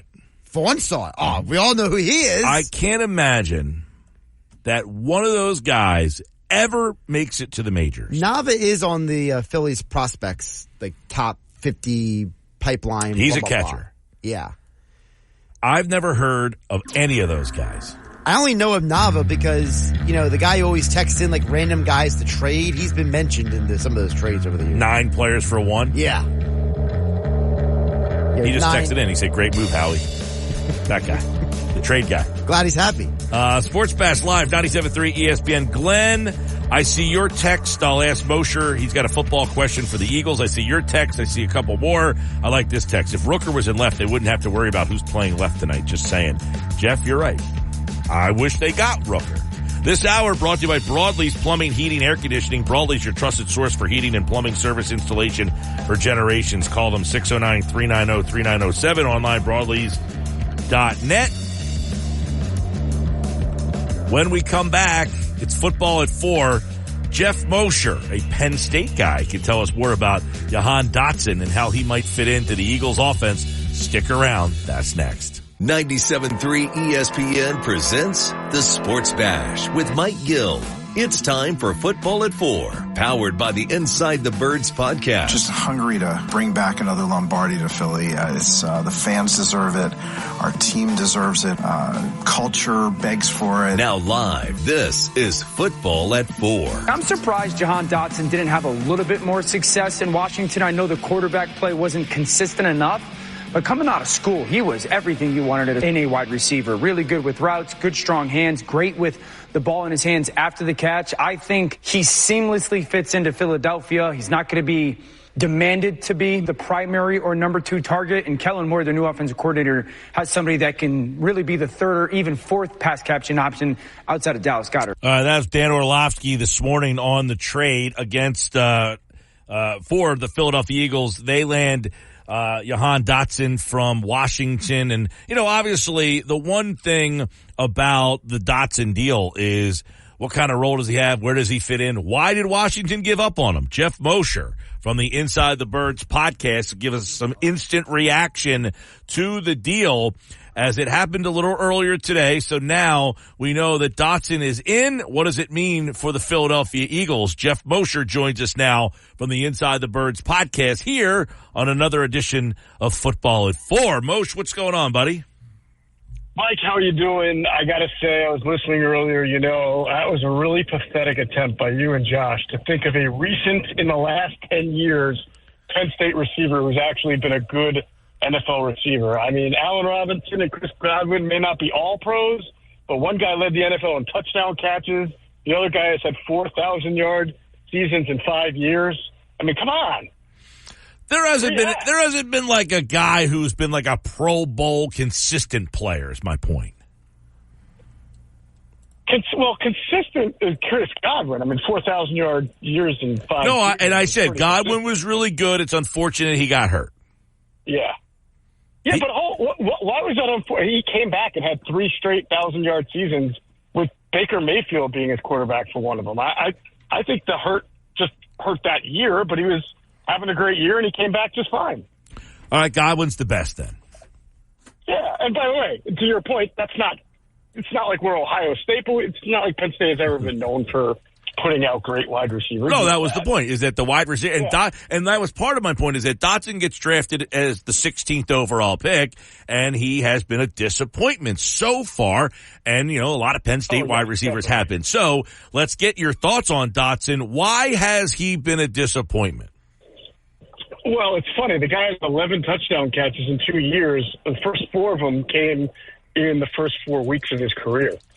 He had 3 touchdown catches in the first 2 games of his career. So only 200-yard games in his career. You know, he was probably overdrafted at 16th overall. I think a lot of people were surprised when he went that high. He had a great last season at Penn State, but he's a Z receiver, a little undersized. Nowadays, most of your top 15, top 20 receivers are those, 6 foot tall, almost 200-pound guys, electrifying, acrobatic type guys. And Godwin was never that. He was just very consistent, smooth, and his personal people saw him all over the place. I had a team say they thought he was a late first rounder. I had a team that felt he was a third rounder. So there was a lot of variance on him. He probably went higher than he should have gone. I'm sure the quarterback situation there didn't help him. It was a different offense 2 years, different quarterback 2 years. But he's also a guy who didn't establish himself as a real presence the way, say, Terry McLaurin did there. Yeah, I mean, you get a first-round pick. He's a guy you think is going to come in. He's really been, a guy who's been in the 500-yard range. He's had some drop issues here. How do you see him projecting with his role in this offense? Well, he's going to be I would imagine he'll be the slot receiver, number 3 receiver.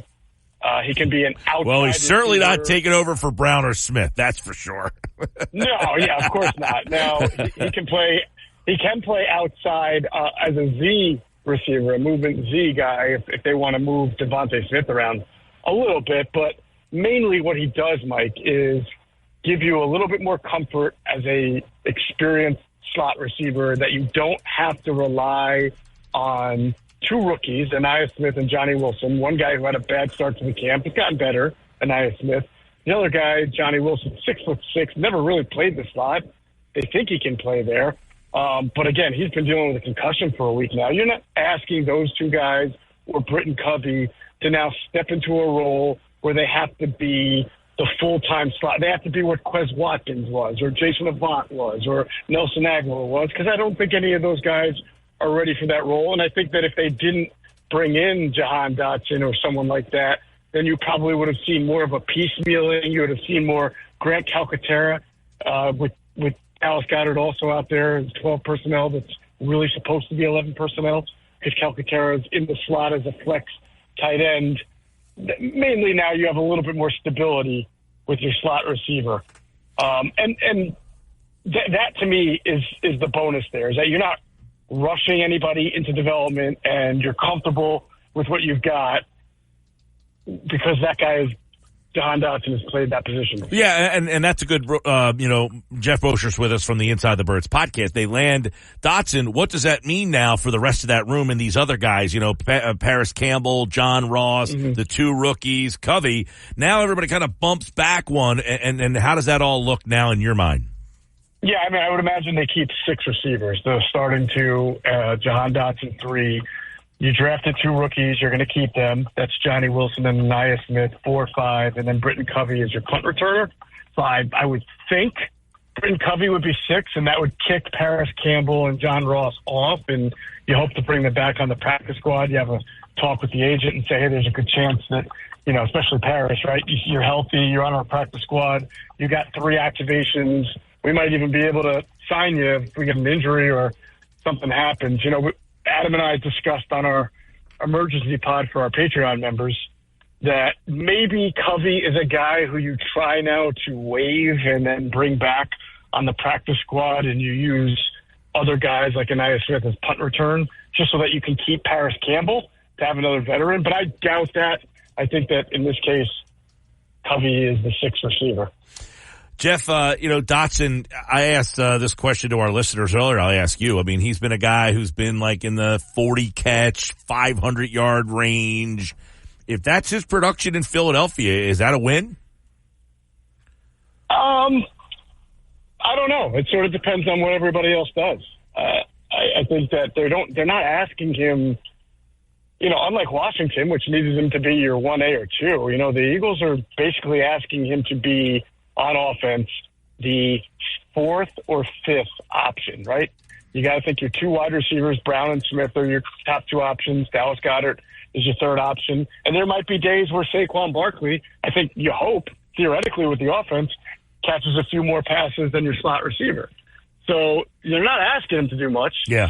So when you ask me from a statistical standpoint, is that enough? I'd probably say yes. I think the bigger question, and maybe you were about to get to this, is all that worth giving up a third-round pick for? I was going to say, yes, that was getting down that road of, all right, what do you think of the compensation they got for a number 3 receiver? And I agree with you. If he gets you 50 catches, 40 catches, 500 yards, he has 11 touchdowns in 2 years, that would be gravy. But you're right. Like, to me, Moshe, I agree with you, is that over there, you're the 16th pick. You got to be a 1,000-yard guy.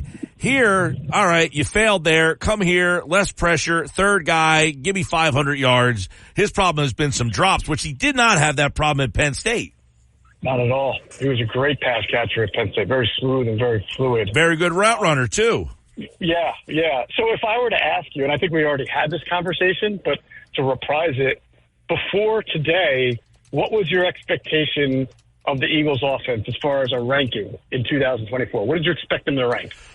Oh, I had this discussion. I was on Birds 365 this morning, and we had this discussion, and I said they've got to be, statistically speaking, for me, one of the top 3 offenses in the league. Right, and you felt that they could with their personnel, right, even before this trade? Yes.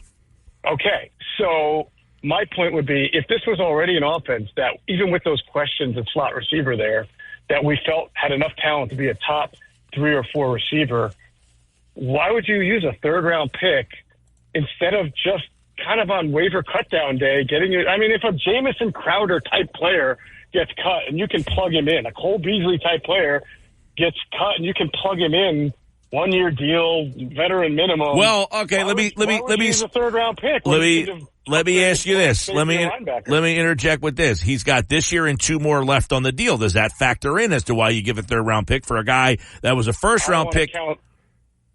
You don't want to count fifth year. The 5th year option on a wide receiver drafted in the first round is going to be way too much of a price tag for what Jahan Dotson's producing. You got this year and next year. Okay, well, that's basically what. All right, so I guess you have this year and next year with a guy who was in the first round. Does that equal more production than a third round pick is going to give you? I guess that's what you're weighing out. Well, I mean, do you see his situation being any more than the 4th or 5th target share even next year when you still have A.J. Brown, Devontae Smith, Saquon Barkley, and Dallas Goedert? No, of course not. No. But well, then to me, it's not. how much did Kellen Moore say, I value having this guy? I don't know. I don't know. I doubt it. I mean, I guess Kellen Moore's, the slot receiver, has been really important in his offense. You know, we had a really good story on that from Sam Finkel, our analytics guy, on our website right now on InsideTheBirds.com. Slot receiver is important. But again, Jahan Dotson has not been a productive slot receiver, and they've got 2 kids that they're trying to groom for that by next year, either in Aniyah Smith or Johnny Wilson or Britton Covey for year 3. So, I just think that third-round pick was – I feel like they could have brought in a veteran after the cutdown who could probably give you similar production to Jahan Dotson and save that third-round pick for up to the trade deadline if you really need a safety or an inside linebacker. To me, those were just as dire in the backups as it is at receiver. And, if you were going to ask which side of the ball are you more curious or concerned about it with a top 5 finish, you wouldn't say the offensive side, you'd say the defense. Right. Yeah. And listen, it's funny, because we asked the question the other day, which new coordinator will have a bigger impact this season, Fangio or Kellen Moore? What do you think the voters said? I would have to think that that's a good question. Probably Fangio, because the defense had a further way to go than the offense. They said Kellen Moore, 70-30. But it's because, why? Why, though? Because everybody has the fantasy football mentality of more yards and more of this and more of that. And I don't want to say the Eagles got caught up into that either, but, adding another weapon on offense, they had to assume what we have right now is not good enough. I guess so. I mean, I know the Eagles offense really took a nosedive at the end of last year. Still finished as I think, 7th or 8th in the league in scoring. I mean, yeah. The basic job for Kellen Moore is to come here and give them an answer for when the defense throws those wonky, really blitzes at them. Give them an answer. Give Jalen Hurts a little more options than the stale offense of last year gave them, that they still managed to score 24 to 26 points a game with. For defense, I mean, it's not just give them an answer on third down, right? It's give them a new look, a new identity, a new approach. I certainly think there's more on Vic Fangio's plate. Football for Jeff Mosher. Question from a listener, Glenn in Northfield, says, guys, last year the Niners said their main attack on offense is to focus on the center of the field where most teams, including the Eagles, are not strong behind the line of scrimmage and focus on yards after catch. It was devastating to the Birds last year. Can you explain how the Birds got better in that area? Did they? I can't. I mean, obviously C.J. Gardner-Johnson helps them. He's a very good safety. He's a good playmaker. He can flip the field with you. But you look at the inside linebackers that they have, and this was a big topic of discussion in today's Inside the Birds podcast with me and Adam. Zach Bond, Devin White was known for the last 2 years for being sort of out of position and not disciplined. You look at the Packers, week one, opening night, Matt LaFleur is an elite play caller in this league, and he's got a lot of different weapons to use, and there's no doubt about it. When you're attacking the Eagles defense this year, just like the year before and the year before that, you're trying to aim at the middle of the field and you use misdirection, use motion, get these guys out of position. Test Zach Bond's instincts as an inside linebacker because he's playing it for the first time in his career. Test Devin White to see if he is more disciplined than he's shown over the last 2 years. Test Reed Blankenship if you can get him isolated in one-on-one situations. Well, that's the thing, is how much athleticism and speed that I have at the linebacker spot that can turn and run and show that ability to cover. I don't know. We don't know anything about Zach Bond. Dean, to me, total wild card.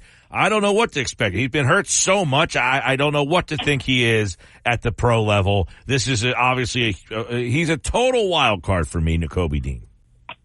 It's funny. Somebody mentioned to me, someone in the league said to me, I think all the Eagles linebackers are wild cards. Every single one of them. Yeah. They're not wrong. Not just Nakobe Dean, but Jeremiah Trotter, and for the reason the starters I just mentioned, they all are. Moshe, they made a trade today out of right field. I mean, it happens on a random Thursday. They've been known to do this. Is there one more move up Howie's sleeve? And if it is, where does he have to make that move? Well, man, they just gave up a third rounder. I know they got a fifth rounder back.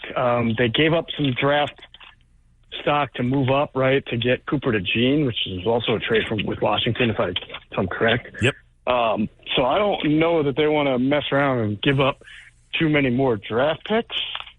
So I don't know how they're going to go up. That's sort of why I'm saying I thought it was. They do have a lot of corners in that room, right?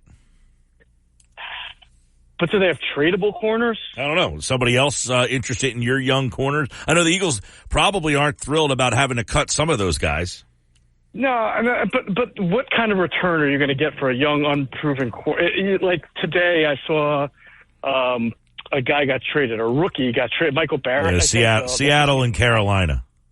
Right. So the return you're going to get for a Keely Ringo, right, or an Eli Ricks is going to be similarly an unproven player who just may have a little bit of good tape, but not a lot of great tape, and you're just doing a player-for-player swap like that. You're not getting yourself a pretty good starting linebacker for Keely Ringo. You know what I'm saying? Mm-hmm. True. So I don't know. I'm not saying that there are no moves left, and there may be some other players outside the corner that are tradable that I haven't really thought of right now. I can't see it happening on the O-line where they've got a lot of young depth, but we'll see. I do think that they'll be aggressive when the waiver wire, when all the cut down happen, and they'll look. I don't know. Is Bradbury still tradable? Again, yes, but you're talking about like a conditional sixth, right? Right, not a player-for-player type of deal. Because of the contract. Yeah, if it's a player, I mean, what you need is an upgrade at either safety or linebacker. You need a player who can come in that you feel like could be a starting player for you. It doesn't have to be a Pro Bowl player, just a real good starter for you, right? So you're not gonna get that by giving someone James Bradbury to be their third or fourth corner, with that contract. All right. Jeff Mosher, everybody, from the Inside the Birds podcast, and, of course, right here on Football 40. You want to hear the Phillies lineup while you're with me? Yeah, go for it. It's very interesting tonight. So Josh and I were talking about if Marsh is back in, who's out, Wilson or Rojas? Wilson and Rojas are both in the lineup tonight. So the odd man out tonight is Alec Boehm. After a 36-game on-base streak, he's sitting tonight. It's Schwarber, Turner, Harper, Castellanos in the 4-hole, Stott in the 5-hole, Real Muto, Marsh, Wilson, Rojas. That is your Phillies lineup tonight. There you go. So if they're down 1, but they have the bases loaded in the 9th inning and Bohm's sitting on the bench and Rojas is up and there's 2 outs, he's going to keep Rojas in there, right? And say, hey, got to give Bohm the full day off? I don't know. Is today a sneaker day or a spike day for Bohm? Great question. I don't know. All right, buddy. Well, good pinch hitting today. See what I did there for Andrew DeCecco on this Football at 4 Thursday. Thank you, man. All right, Jeff Mosher, everybody, from the Inside the Birds podcast. Yeah, there's your lineup tonight. It's brought to you by Clark's Moving and Storage, Rio Grande, Moving's a breeze with Clark's Moving and Storage. So, we were talking, does Marsh return, and does he replace Wilson or Rojas? He doesn't replace either. He replaced Bohm. Wilson's at third. Marsh is in left. Rojas is in center. So Schwarber, Turner, Harper, Castellanos, Stott, Real Muto, Marsh, Wilson, Rojas, Sanchez on the mound tonight for the Philadelphia Phillies. That's your lineup tonight. And, of course, it's brought to you by Clark's Moving and Storage. Moving's a breeze with Clark's Moving and Storage. What do you think of that lineup there, Josh? They got creative. They said, we're not going to take Wilson or Rojas out. I like the willingness to say, you know what? Let's do something different. Well, I got a question. Yes. Why not Bohm at first and let Harper sit tonight? He's been cold. That's what everybody... Oh, you're not playing well. You got to sit Harper. Because you already sat him on Sunday. It hasn't worked. It's not working. It didn't work right. No, I mean, Bohm... It is very weird, though, that they are more willing to sit Bohm than some of these other guys. Like, Castellanos has not a day off at all this year. Yep. But yet Bohm has had, 8-10 days off this year? Yeah, he's had a couple more, but no, I don't think you're going to sit Harper tonight after the whole thing the other day. But Bohm, he hasn't had a day off for a while. He had this 36 straight game streak, so now it's over. Now you sit him. Still a very strange decision. But you have Bohm now to hit for Rojas in the 9-hole, and then you can move Marsh to center, and true. Wilson can go to left. That is very true. So you do have the optionality of Bohm coming off the bench as long as it's a spike day. I don't know that Bohm is a sneaker day guy. Like, what level do you have to be to get the sneaker day? That's a very good question. Yeah. You accused me yesterday. He is an all-star. I mean, you accused me yesterday of supposed to be a sneaker day, but I showed up with a spike day. So, well, I told you to make it a sneaker day. You defied me. So are me and Alec Bohm in Well, he's an all-star. He's an all-star. Are you an all-star? Would you classify your career right now as an all-star player? I would classify myself not as an all-star at this point in time. I would classify myself... You could be Whit Merrifield, like an all-star super utility guy. I was going to say I'm more Ben Zobrist. He had a couple hits last night. He did have a couple hits Merrifield. last night. You see what he said after the game the other night? Something. What did he say? He basically, for those who didn't hear it, he basically said that it's nice to be on a team that gives him a legitimate chance to play. Well, they talked. He was hitting the 2-hole last night. And McCarthy brought it up. He said, playing every day has to be helping him, as opposed to only 30% of the time in Philadelphia. I said that too. You can't. You have an all-star player. I think they misused him. It was still befuddling how they didn't use him more. Like, you had opportunities to put him in the lineup. Because of injuries, you had opportunities. All right, coming up, opportunity for Nick Earnshaw. Nick Nuggets are on the other side. Let's hear what Nick Earnshaw has in his bag of nuggets today. That's next. This is the Sports Bash on 97.3 ESPN. We have the Chicken tacos should only be trusted to chicken professionals. That's where we come in. Introducing Zaxby's new chicken finger tacos. One comes with pico de gallo and creamy chipotle ranch. And the other comes with bacon, lettuce, tomato, and avocado ranch. Chicken experts since 1990. Chicken taco experts since now. Order yours today in the Zax Rewards app. Woo, saucy! Zaxby's. Traffic. You come with me. The Sports Bash with Mike Gill on 97.3 ESPN and the 97.3 ESPN free mobile app. 428 Sports Bash, 97.3 ESPN, the 97.3 ESPN free mobile app, streaming live video on the X platform. At Mike Gill Show, use the hashtag SB Live. Thanks to Jeff Mosher, pinch hitting today on Football at 4. We're going to be live tomorrow at Vagabond EHT for our 15-year anniversary specials. We've been doing every Friday out and about. Nick Earnshaw, you were at Charlie's the last time we were out. We had a huge crowd. It was great to see a lot of people. We'll be at Vagabond EHT for tomorrow's edition of our 15-year anniversary Happy Hour Friday shows, and that's $3.50 Bud Light. So, everybody out there, we love to see you. Stop on out and see the show tomorrow at Vagabond. But right now, we have another edition of Nick's Nuggets with Nick Earnshaw here on the Sports Bash. What's up, Mike? Nice to see you. Another beautiful day, a big day. A lot of news going on, especially surrounding the Eagles, and that was kind of the sponsor of our question of the day, right? Jahan Dotson traded to the Birds. Who saw this one coming?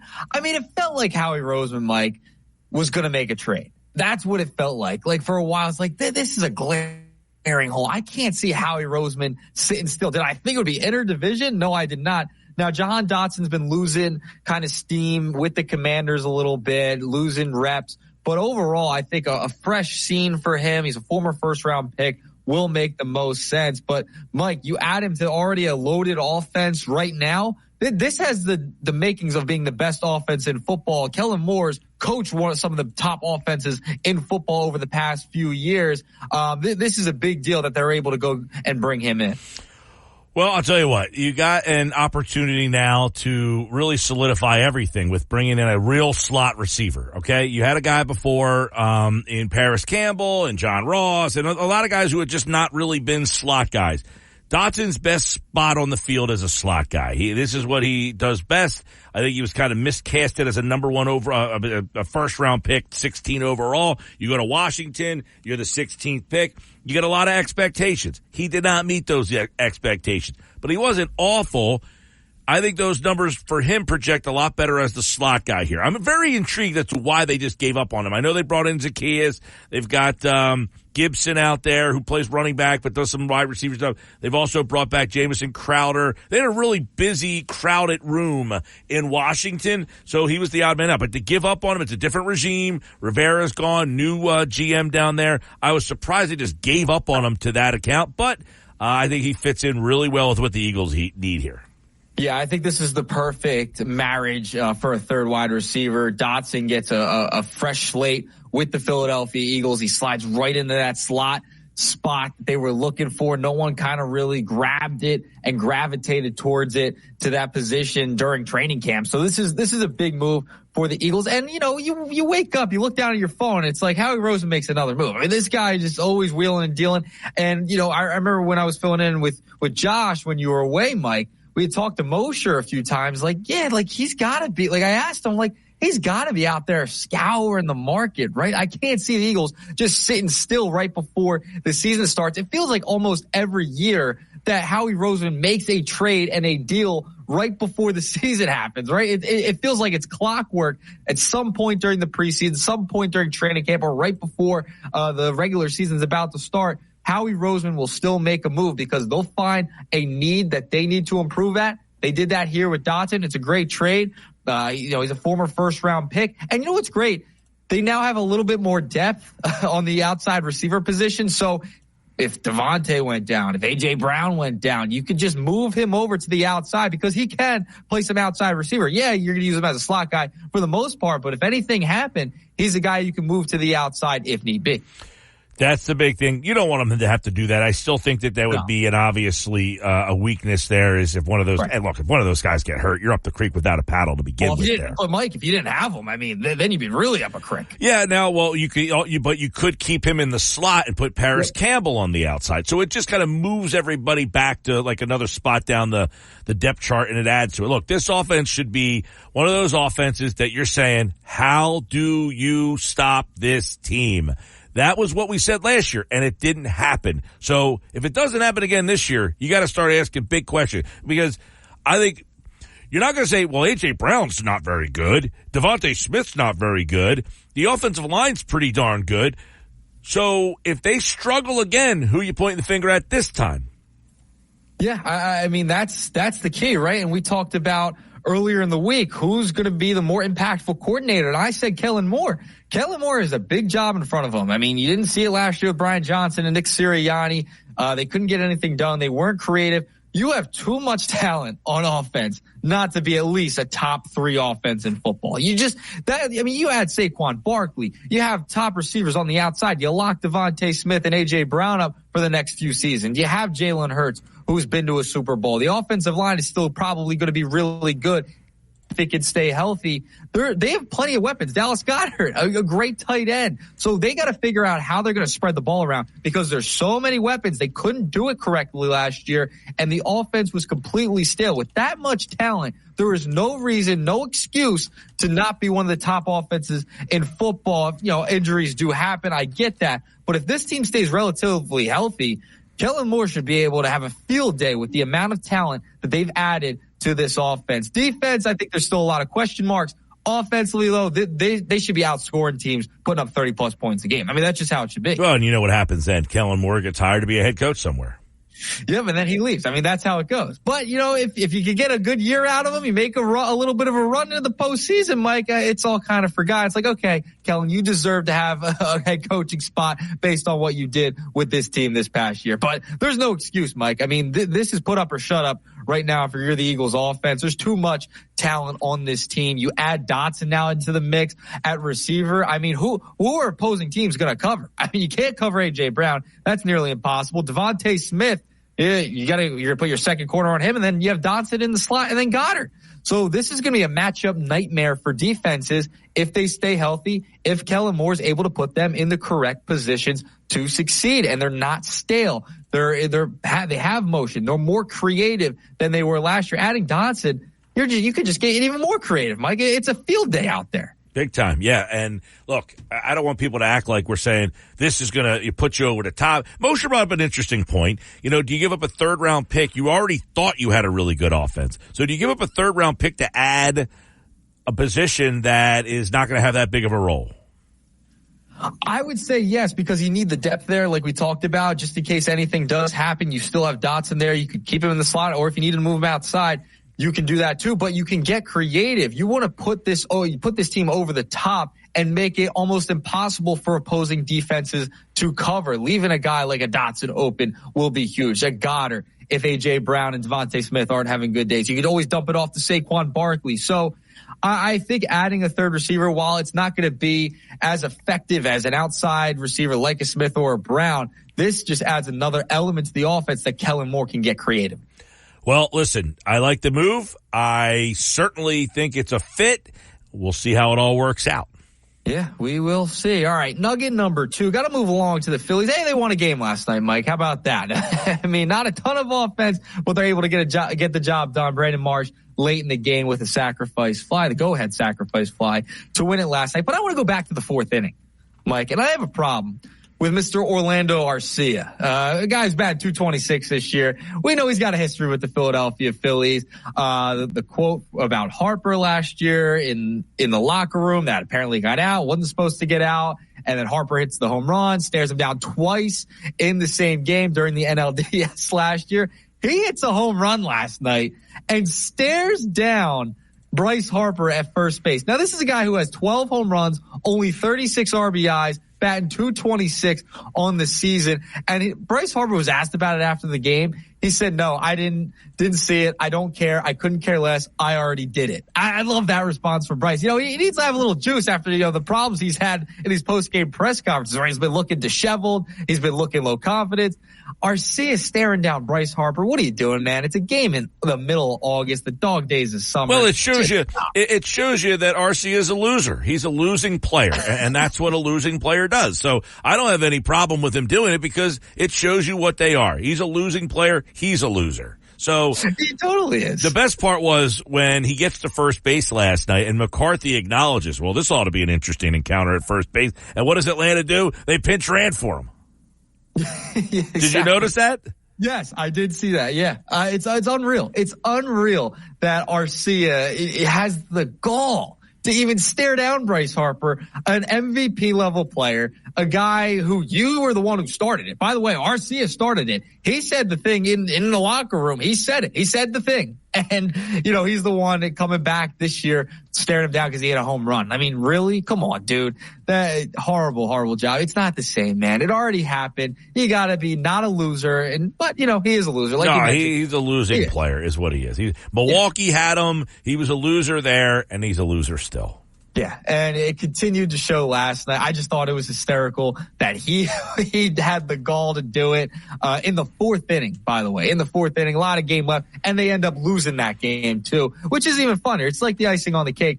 But, maybe this is, Mike, for Bryce Harper, this could be a little bit light a fire under him. Maybe it could be that. He hit that ball last night. It came up just short. He hit the ball last night. It came up just short. Look, he's been a losing player, quite frankly. Completely disappointing. The top of the lineup last night from 1 to 6 did buckets. Nothing. They scored 3 runs last night with Weston Wilson, Marsh and Stott coming off the bench, had a productive inning there, but they're top of the order. The hibernation needs to end here.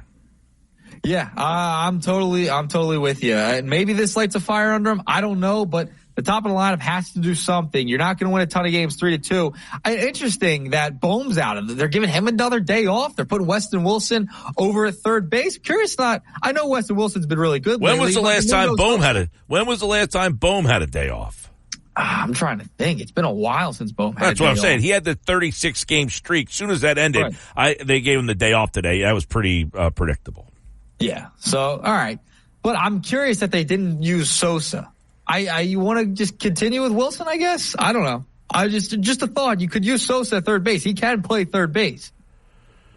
Wilson's been hotter. I mean, Wilson last night, he had the double. He was 2 for 3. He's hitting like 360. I mean, come on.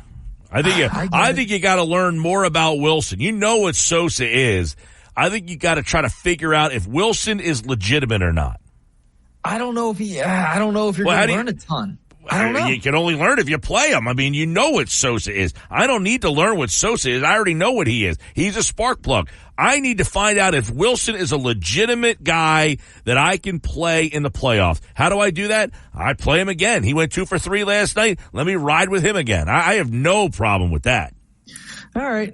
Just a thought, but yeah, he's been hot, so I totally get why he's playing third base tonight. But yeah, Sosa not in the lineup. It's Wilson tonight over at third. All right, I want to move to Nugget number 3, and it kind of has a little bit to do with Weston. Well, hold on real quick here, because they play, they play Kansas City this weekend, right? Yes. So I don't know, Stott's back in the lineup tonight. You're going to get Waka's a righty, Lugo's a righty. I'm trying to see where you got a lefty somewhere. Now, Fried is a lefty on August 31st. I don't know if there's another lefty somewhere in there, but you're going to have to try to find a way.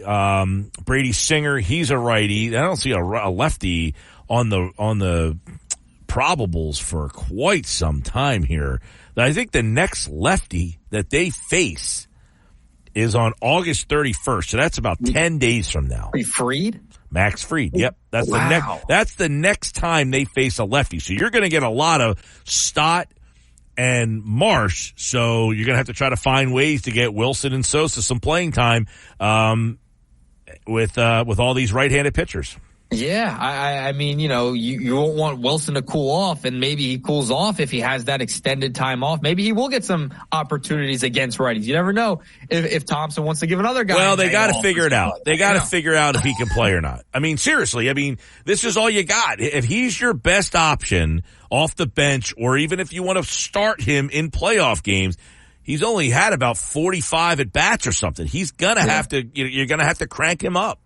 Yeah, if he wants to have a big role during the postseason coming off the bench, I guess you do have to kind of find out what he's going to be if he's not going to play over the next 10 days or so for a while here. You guess you got to get him as many at-bats, but the same thing could go to Sosa. You want to get him some at-bats too. You don't want him to go completely cold.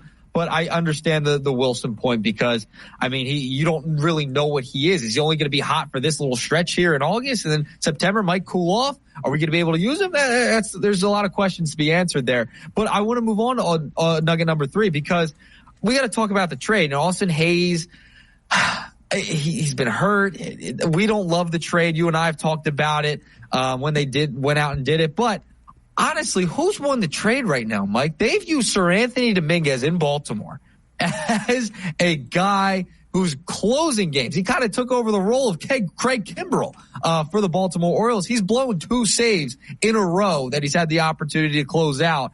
And you know, when it's against the Mets, you don't love to see the Baltimore Orioles losing to the Mets. It doesn't help the Phillies out too much. But with Hayes on the DL or the IL, excuse me, and Dominguez blowing saves, I mean, who is the real winner of this trade as it stands right now, Mike? I would have to say, I guess the Phillies right now. No, I don't know about that. I mean, somebody brought this up yesterday. Dominguez has been pretty good since he's got there. I mean, he had the closer role though. He had 2 games in a row that he has kind of had the hiccups. But before that, he has been outstanding for them. Look, the Phillies need bullpen help. So to trade away a guy who's now closing games out. I know he blew 2 games recently, but in Baltimore, his ERA is in the 2s. His whip is 0.84. He has been pretty darn good for them. You're telling me that the Phillies couldn't use some help in their bullpen right now as opposed to a guy who hasn't played? He's been sitting on the injured list. I don't know about that.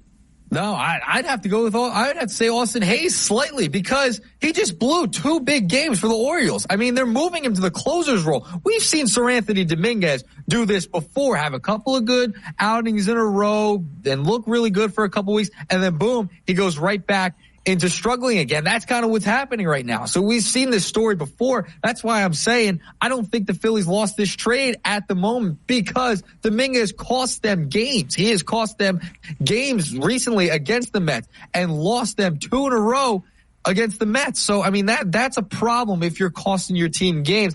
And they were in lower leverage situations. This wasn't as a closer. They're trying to use him as the closer now. If you're going to use Sir Anthony Dominguez as a closer, this is what's going to happen. So I think the Phillies, as it stands right now, I still don't love the trade. Austin Hayes might be able to give you more down in the stretch run. Listen, Hayes does when he first got here. Hayes does nothing for me. He's a 9-hole hitter. It's nothing burger. The Phillies bullpen could use the help. In Philadelphia, he had a 4.75 ERA, a 1.22 WHIP. In Baltimore, 3.27 with a 0.90 ERA. He's helping Baltimore out more than Hayes is helping you so far. Now, if Hayes comes back, the problem I have with Hayes is, okay, let's say Weston Wilson cranks it up. I don't need Hayes. I got a guy who's right-handed and can hit at the bottom of the lineup. That's my whole point. You brought in a guy that was duplicitous of what you already had, a 7-8-9 hitter. You needed to bring a guy that was going to hit in the middle of the lineup. You brought me a guy who's going to hit at the bottom of the lineup. Does nothing for me. A 260 hitter with 3 home runs, that's doing me nothing. That was unnecessary. And Dominguez, look at this bullpen right now. Now, last night the bullpen was great. But you could use another arm to give some of these guys some rest and some stuff. So I would rather have the bullpen arm than the 9-hole hitter right now.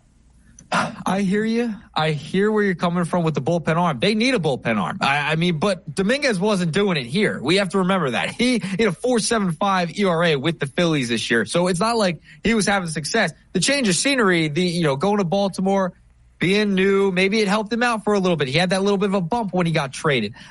But lately he hasn't been great. I mean, he just hasn't. I mean, he cost them 2 games. I don't think Sir Anthony was the answer anyway. I understand they need bullpen help. They need their own guys to step up. The guys they were counting on, Hoffman and Kerkering, as well as Strom and all these other guys, Alvarado. But it goes back to the larger conversation. I will say this. You're saying he blew the last 2 games, which he did. He also saved the previous 3 games in a row. Save, and then he blew 2. So he has 3 saves, and then he blew 2. My question would be, he shouldn't have been he shouldn't be in your closer role. No. So that's where he's being miscasted. But he's also helped them win 3 games. Yeah, he blew 2 games. But he's also been better there than what you're getting from the guy you got in return. Look, to me, again, Hayes is an insignificant piece. I agree. Yeah. I'm with you there, but I think I'd rather have Hayes than Dominguez. I don't think Dominguez was going to do it here.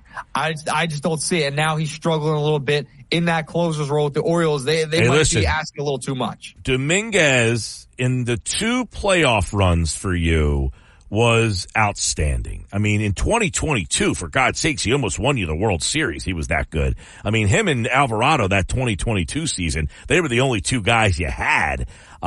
So he was outstanding. Now, last year, you know, they went to him. I don't think last year, I'm trying to remember. I'm looking at him last year. Yeah. His ERA in the playoffs for the Phillies in the 2 runs is 1.13. He has been excellent for the Phillies in the playoffs. So I would much rather have an extra power arm than what I'm getting from Hayes, which is mediocrity. Well, Hector Neris is out there, Mike. Hector Neris. Yeah, no one's picked him up, huh? No one's picked him up yet. Hey, Dave Dombrowski, yeah, you lose Dominguez, he can make you happy, Mike. Hector Neris, low leverage situation, 6th, 7th inning. I'll take Hector Neris any day of the week. He's been in the postseason before. I take him. He's had a good year. The thing with Dominguez is he had ERAs under 4 the past 2 seasons. He had an ERA over. He still has an ERA over 4 this season. So I don't know if you were going to get that same kind of production with the Phillies in Dominguez. But I'm just saying, Hector Neris still out there, still hasn't been picked up. Yeah, well, listen, I'm surprised by that, and I definitely think, look, last night, I called this earlier in the show, a blueprint game. Your starter gets you, now I know Nola got taken out in the 6th, but Hoffman pitched the last 2 innings, but you get 7, 8, 9, some mix of Hoffman, Strom, Estevez, although, by the way, your boy Estevez is going to give you a heart attack. He's that's a rough watch, man. That's a rough watch. I told you, man. That's going to be a rough watch for the rest of this season. He's tough.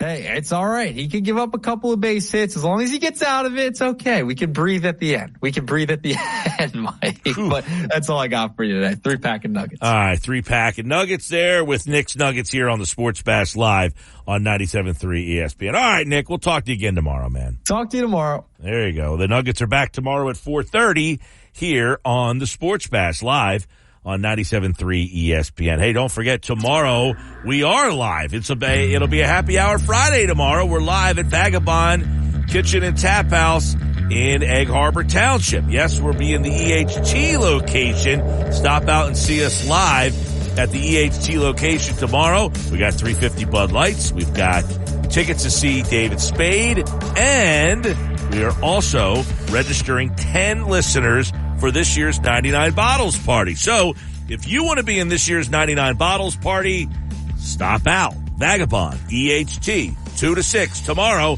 celebrating 15 years of the Sports Bash every Friday for Happy Hour Friday. This Friday, Vagabond Kitchen and Tap House, Egg Harbor Township, 3016 Ocean Heights Avenue, EHT. Come out and watch the show, and we'll stick around later and watch the little Phillies tomorrow night as they take on the Kansas City Royals.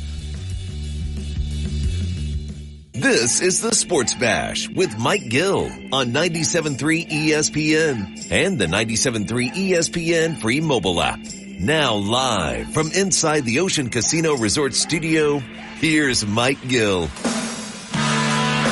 Final hour of the show. It's brought to you by Kia Acura of Atlantic City. For a great car buying experience, go see Rocco and the team at Kia Acura of Atlantic City. Tilton Road, EHT, your small but friendly dealer online, Kia Acura of Atlantic City.com. Jeff Kerr, CBS Sports, is in the house.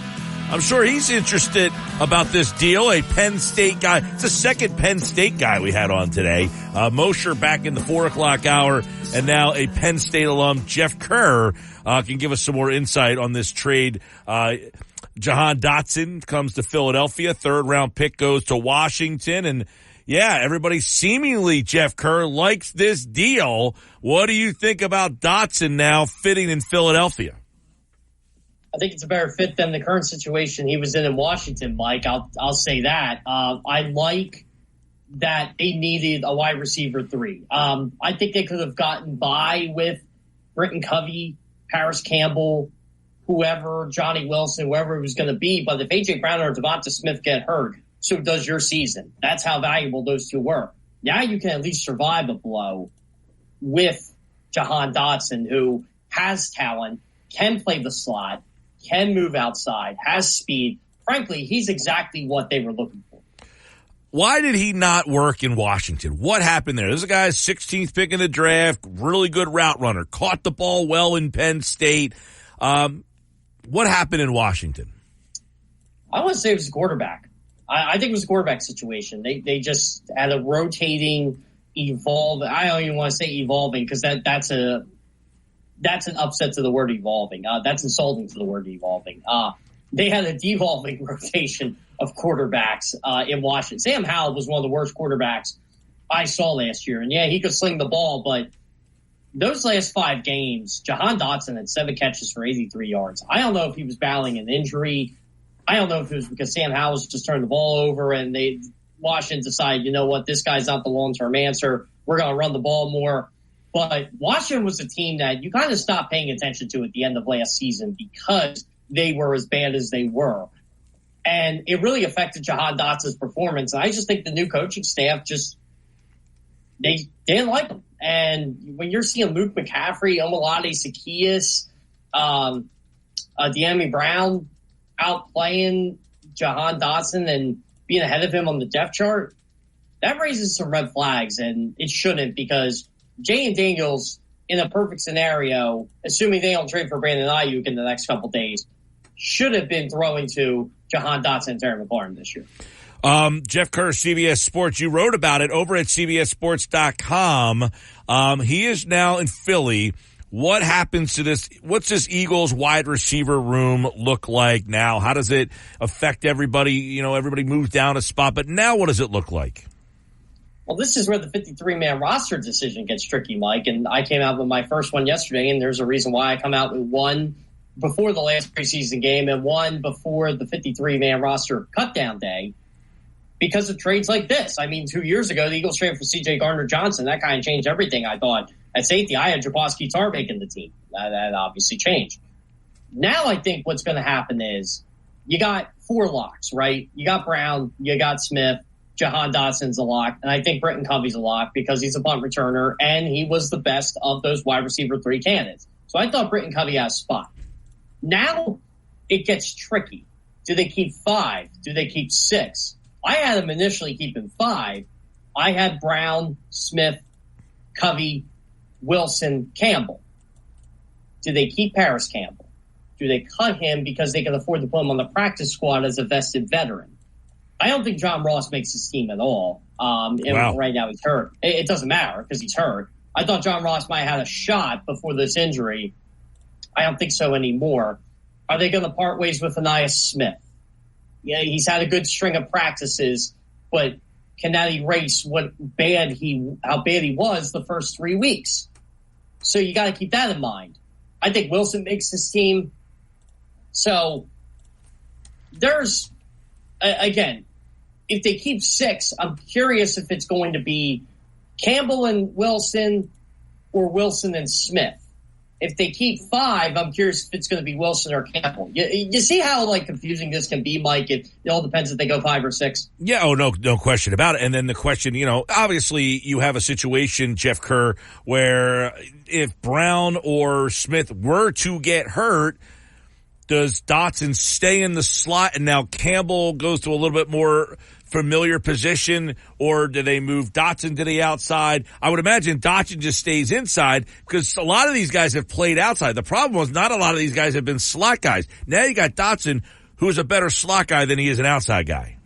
Exactly. And you got his speed, and you got Covey, who's strictly a slot guy. That's what they wanted. I think they want a guy they could interchange, right? You could play a guy who's good in the slot but can play outside. You couldn't do that with Covey. You couldn't do that with Campbell. Johnny Wilson wasn't ready. You can't do that with Ainias Smith. So that's why I felt they needed this move. Now you have some flexibility on what you want to do with the rest of this roster. It's just, who's it going to be that's going to be the odd man out? And again, Mike, this is when I did my 53-man roster. I had 5 receivers. 5 receivers, 3 running backs, 3 quarterbacks, 3 tight ends, 10 offensive linemen, 6 defensive linemen. Do you go with 9 offensive linemen if you're going with 6 receivers? Do you how is this going to work? Is where I'm getting at. Who is going to be the ultimate odd man out for Jahan Dotson?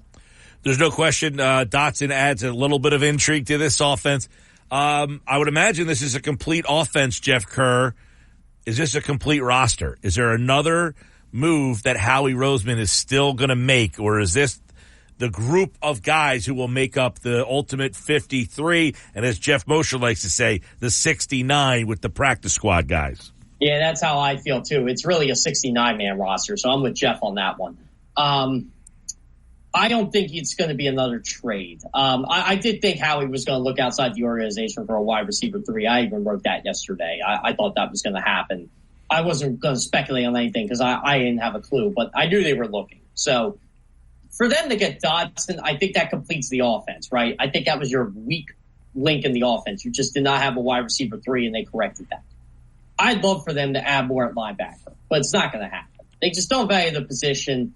And I think they're fine going into the year with Nakobe Dean and Devin White. I actually think they found this training camp and preseason. They have a lot more depth at that position than even they realized because of how Jeremiah Trotter had a good camp and how we're learning you can play Jeremiah Trotter with the first team or with the second team. He's going to get significant snaps this year, Mike, at some point down the line. I think they're fine with Zach Bond being a second-team guy or a guy you can interchange. I think Ben Van Sumeren they like. So I don't think they're going to add linebacker. Cornerback, I mean, you're deep there. Safety, I guess the question is, what's going to happen with James Bradberry? It appears that he's going to be on this roster, right? I mean... that's what I think. I think he's going to be here. What are you getting in a trade for him? Nothing. Nothing. And why would you cut him, right? And I was told... I don't know if I ever told you, Mike, whether through a text or on this show, but I was told a couple weeks ago, do not let Vic Fangio get the opportunity to play James Bradberry at safety because he'll love him. Well, he does love him in coverage. Wow. So I think the Eagles look at this as, okay, this is a guy, we can play a cornerback, we can play at safety, he can be a valuable depth piece for us. Yeah. Let me add, you're talking about the linebacker position. What can Jeremiah Trotter give this team? Is he in play to be a factor this season? Yes. I believe at some point this season, he's going to contribute significantly more than I ever thought he was going to. And what I mean by that is I thought he was just going to be a special teams guy. I think this is a guy who clearly has the instincts of his father. He works with his dad every single day. As a matter of fact, I asked Trotter, what does his dad do to help him prepare for these games? Or, does he give him any pregame speeches or anything like that? And he basically admitted, yeah, he does. He's saying, trust your instincts, don't over pursue, do all that stuff. And you're seeing that on the football field. This guy finds a way to the football. I think Vic Fangio likes him. Mm-hmm. Vic Fangio will never admit that. Every time I ask Vic, he said, yeah, he's doing good. Because Vic will not go too deep into that. But Vic's an honest guy. So they like him. And I don't think he's going to start unless there's major injuries. But I think you're going to see him rotate in, which is a lot more than I thought maybe 4 weeks ago. Yeah, that one, that'll be interesting. All of a sudden it feels the vibe around the linebacking position is changing a little bit. I don't know if you're on board. Ross Tucker on his podcast said, hey, I don't think linebackers even a problem anymore. Take that off your list of issues here. Are you at that point where you think it's not even an issue? I'm not as far as Ross is on that. I still think it's a concern, but I think they're a lot deeper at linebacker, which is something that I would have never said a couple weeks ago. And I'm a guy who likes Ben Van Sumeren. And, I mean, really, Mike, they're going to cut Oren Burks. He's not going to be here. Right. I mean, I think that tells you how well the linebackers have played. Yeah, we were talking earlier about guys who are not going to make the team but are good enough to play in the league. Like the Eagles have a bunch of guys who are legitimately good enough to play, but just won't make this team. Eli Ricks is one of them. Eli Ricks is one of them. Probably another guy in that secondary room. I don't know. The Eagles are going to have a tough time probably cutting some of the guys in that secondary. They're not going to want them to get on the street. You know what I mean? Eli Ricks is probably not a guy they want to cut. Do they want to cut Job? Ricks? Probably not. You know what guy I don't really want to cut, but I think right now they're going to? Tristan McCollum. Another guy. I don't think they should cut him, but it's a numbers game, right? If you're going 4 safeties right now, Reed Blankenship in. C.J. Gardner-Johnson definitely in. They like James Bradbury. Vontae Max. Not cutting him. So where do you go? Oh, by the way, Steve Brown's coming back from the PUP list soon. I mean, he'll probably start the year on the PUP list. He'll probably miss the first 4 weeks, though, right? Yeah, exactly. So you have more time for this, but you still have to make a decision on Tristan McCollum by Tuesday, and he's probably going to get claimed. So you have James Bradbury in, right? I have James Bradbury in, yes. And Maddox. And Maddox. Yeah. Yeah. But do you keep 5 safeties to keep Tristan McCollum around? Well, I mean, that's the thing, too, is some of your safeties have dual citizenship there in the safety room and the corner room. So you have Maddox that can play both. You have Bradbury. Now, Bradbury hasn't taken any, to my knowledge anyway, you might know more than me. He hasn't taken any work at the cornerback position. So, but you do. Yeah, he has. Right. But you do have 2 guys who could play both corner and safety there. Yeah. And now let's look at the quarterback picture, right? So Slay's a lock. Mitchell's a lock. DeJean's a lock because he's back. I mean, you were going to cut your first, second round pick anyway. Let's be real here. Isaiah Rodgers is making this team. Kaylee Ringo's making this team. Again, both are good special teamers. Josh Jobe, really good special teamer. Probably their best special teamer. You going to cut him? I don't know. Like, do you cut him in favor of Eli Ricks? Do you cut him in favor of Tristan McCollum? I know it's another position, but you got something to think about there, Mike. And I guess I can ask you this question, and are any of those guys tradable? In other words, can you trade like one of those young corners that you don't want to just put out on the street and see if anybody's what are you getting back in return for any of those guys, though? Yeah, you got a pick back? Like, you got a late pick you lost for Dotson? Like, I don't know. Well, that's the thing. If you trade Bradbury, you might be able to get a 6th or 7th conditional, but you're not getting your 3rd back. Yeah, you're not trading a pick when you can potentially, unless you feel you will not get Tristan McCollum or an Eli Ricks on waivers. Mm-hmm. That's how you give up a pick. That's why GMs give up picks. Do you think that Mosher said this earlier? He brought up an interesting point. You gave up a 3rd round pick for a 3rd wide receiver. Did they give up? In other words, did they have to give up so much draft capital for a guy who's probably going to have a small role in your offense? Did you think they gave up too much for the position that they got back in return? I did, yes. I did think they gave up a lot. But you also have a 3rd round pick in the bank. So I think they felt it was worth giving up. Now, did they come out, Mike, was it the early 3rd round pick or the later 3rd round pick? I don't know which of the 2 it was. That's a good question. Yeah. I don't know if that got leaked or not. But I do think they gave up a lot, and they did get a 5th back with them, but it's a lot better than going into the year with Paris Campbell, Britton Covey, Johnny Wilson, and Anaya Smith, and you really don't know. So, I mean, you have to give up something to get something, so I can't complain too much about this deal. Yeah, I mean, and like, you do have him for this year and next year. He's got the 5th year option the following year. But you're saying you got a 1st round. The Eagles have 3 1st round picks now playing wide receiver. I mean, this offense needs to crank. I mean, it needs to crank out some yards and some points with this group of guys. Oh, I agree. And you know what? It's funny because I think Eagles fans are going to be a little disappointed when Jahan Dotson, he doesn't get a lot of yards after the catch. Remember, Eagles fans used to get on Zach Ertz every day because he didn't get yards. I'll tell you what, though, see what you think. Jeff Kerr, CBS Sports, one of their NFL writers, is with me. This reminds me a lot of the whole Nelson Aguilar situation. You drafted Aguilar in the 1st round. You played him on the outside the first 2 years. He didn't really help you out. They moved him to the slot, and he was outstanding. For 2 years, Nelson Aguilar really helped this offense from the slot spot, especially the Super Bowl year. I think Dotson kind of miscasted in Washington. You have expectations as a 1st round pick. Now the Eagles say, look, come here, play the slot. And he scored a lot of touchdowns out there, man. 11 touchdowns in 2 years is nothing to sneeze at. You want a fun stat, Mike? If someone has a fun stat, Jeff Kerr has it. All right. Who has more touchdowns of the receivers than Jahan Dotson in the 2022 draft class? There's only one player. 2022 draft class. That's his draft class. There's only one player that has more touchdowns than him. I got to out of the wide receivers. You have all those Alabama receivers in that time frame, so I got to figure out which Alabama guys were in which one. So you got Drake London. And, it wasn't an Alabama player either. Well, you got London, Garrett Wilson, Olave, Jameson Williams was an Alabama guy, but it's not him because he's been hurt. Dotson, Treylon Burks has been insignificant. Christian Watson, maybe? Is it? That's it. That's the I would pick. say, is it Watson? Green Bay. That's it. That was Christian Watson. Okay. Yep. Well, Garrett Wilson's quarterback play is probably the only guy who's had worse quarterback play. Oh, by the way, the guy Dotson's tied with, it's Watson to Dotson. It's another Packer he's tied with, Romeo Doubs. Dobbs, yeah.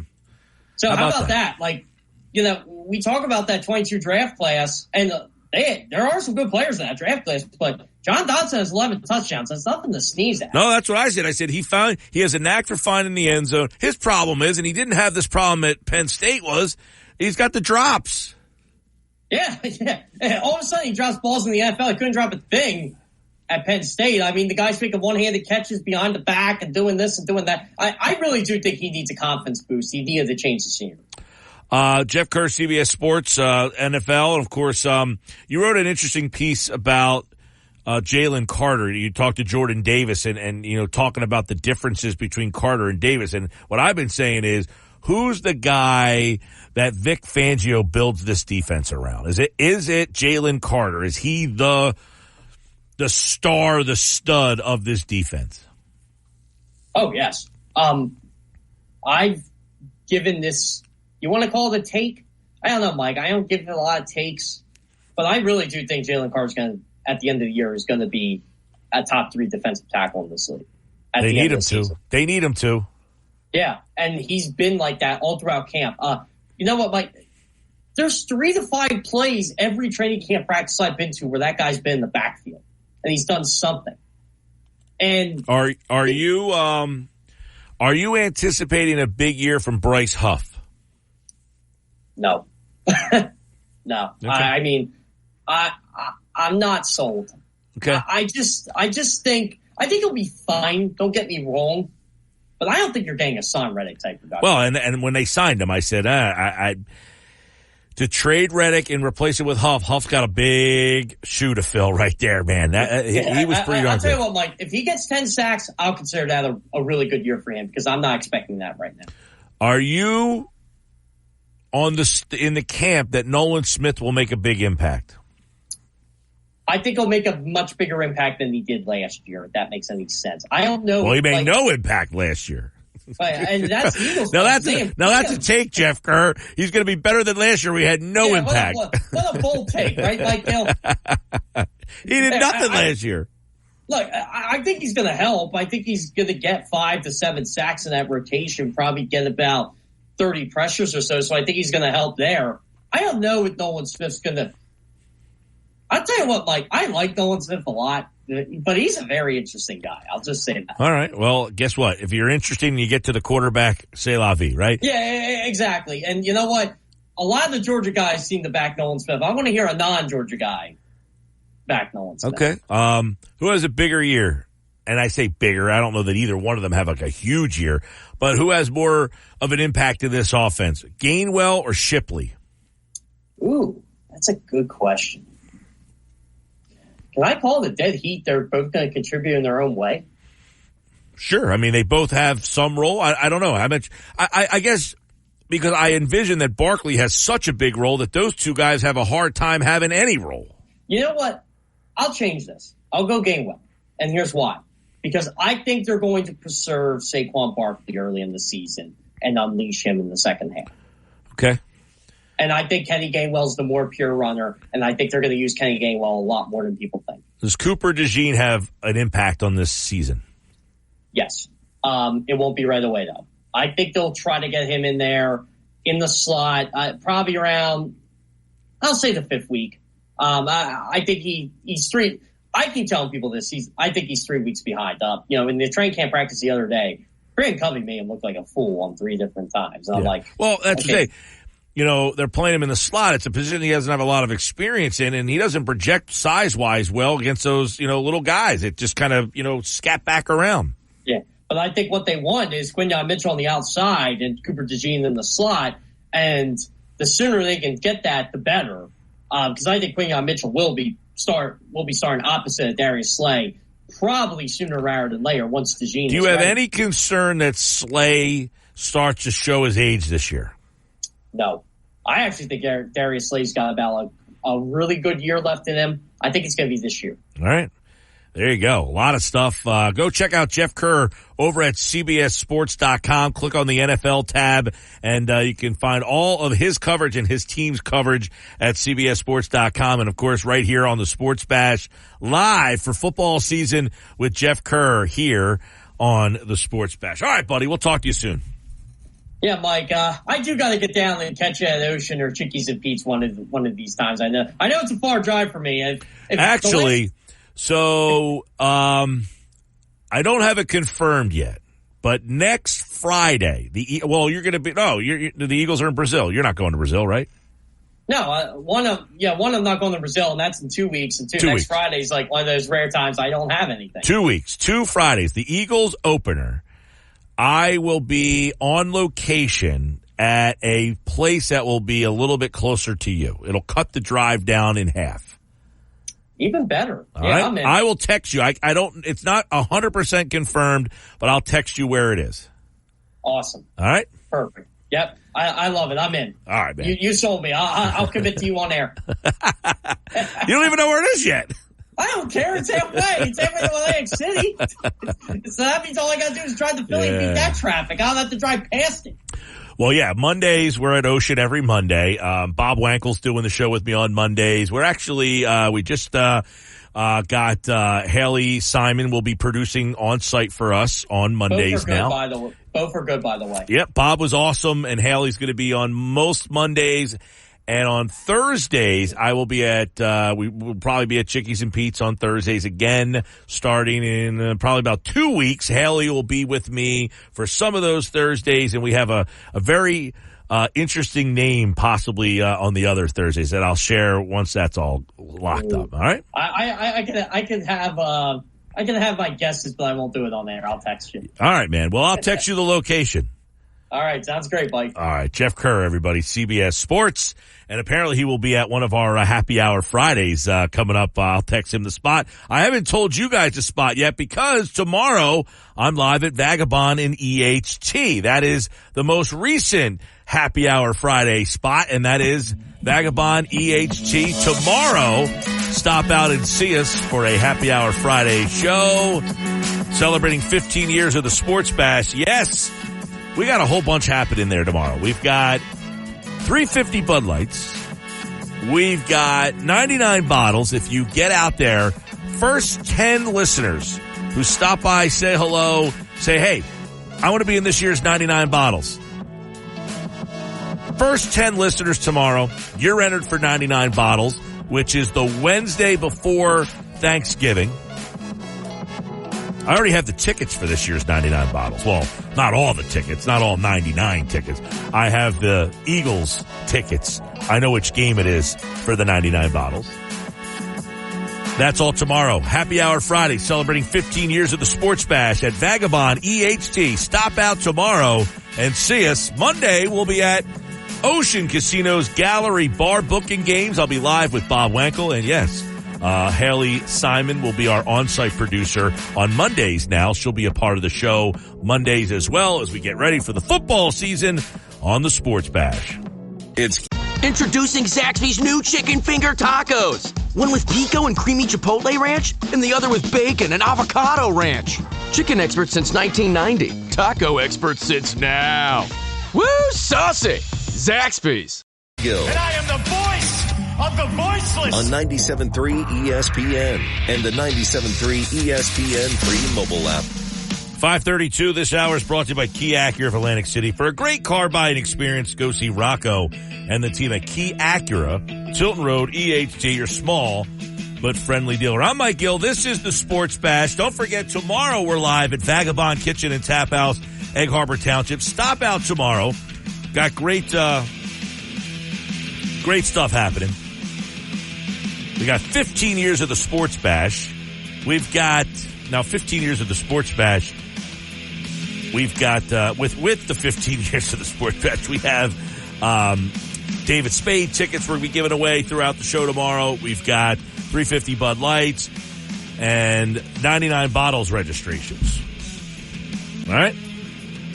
So that's all tomorrow at EHT's Vagabond Kitchen and Tap House. All right, right now we have today's edition of the Big Three. What do we got? Mike, I want to bring you some audio. So I was listening to Darius Slay's latest podcast. And, you know, sometimes when these players have podcasts, sometimes they're really good and sometimes they're really bad. And in this case, Slay's podcast is really good because he actually doesn't give you just cookie cutter answers to some of these questions. In fact, I was listening to A.J. Brown and Devonta Smith conversation with John Clark, and they were joking about how, you know, Slay has a lot to say on his podcast. So even Slay has a podcast now? He's had a podcast for over a year now. I'm losing track. Yeah, it's okay. There's a million podcasts at this point. But I wanted to present to you, Mike, some of the comments he made about his defensive teammates. He was giving his observation of different players in camp. I want to start with his impressions of rookie Quinyon Mitchell and the fact that he's getting reps, Mike, at both nickel and corner. Here's Slay on who the guy he calls Q. Just say his full name. This is Q Mitchell. He can play all over the field, though. He playing outside corner. He playing nickel. He playing whatever right now. And for him to be at that age, getting himself going, learning all these positions, like he's doing a great job, man. Because at a rookie at my age, I didn't play the inside, so I didn't play nickel. They had me strictly outside. For him to rotate inside and learn all that and stay outside and learn the corner position, that's big ups. Big ups.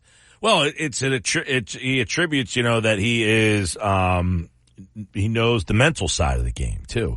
Listen, Vic Fangio has talked about it too, about how versatile he is. He can play inside, outside, but in the end, they want him to be the outside corner. That's what's going to be interesting here. At what point, let's say Isaiah Rodgers is playing really well. At what point do they pull the plug on Rodgers and just make the move? I mean, is it going to take poor play? Is it just a timing thing? I'm kind of interested to see how that all goes down. Plus, you got Cooper DeJean also kind of waiting in the wings for whatever position they want him to play. I mean, when the Eagles drafted Lito and Sheldon years ago, they had to wait their turn a little bit too. They waited a whole year. So, I mean, if I have to wait a full year for Cooper DeJean and this team goes on, has a great season, good for the Eagles, right? If you get great production from Rodgers and Mitchell in their current positions, then sorry, Coop. I don't think that's what they want.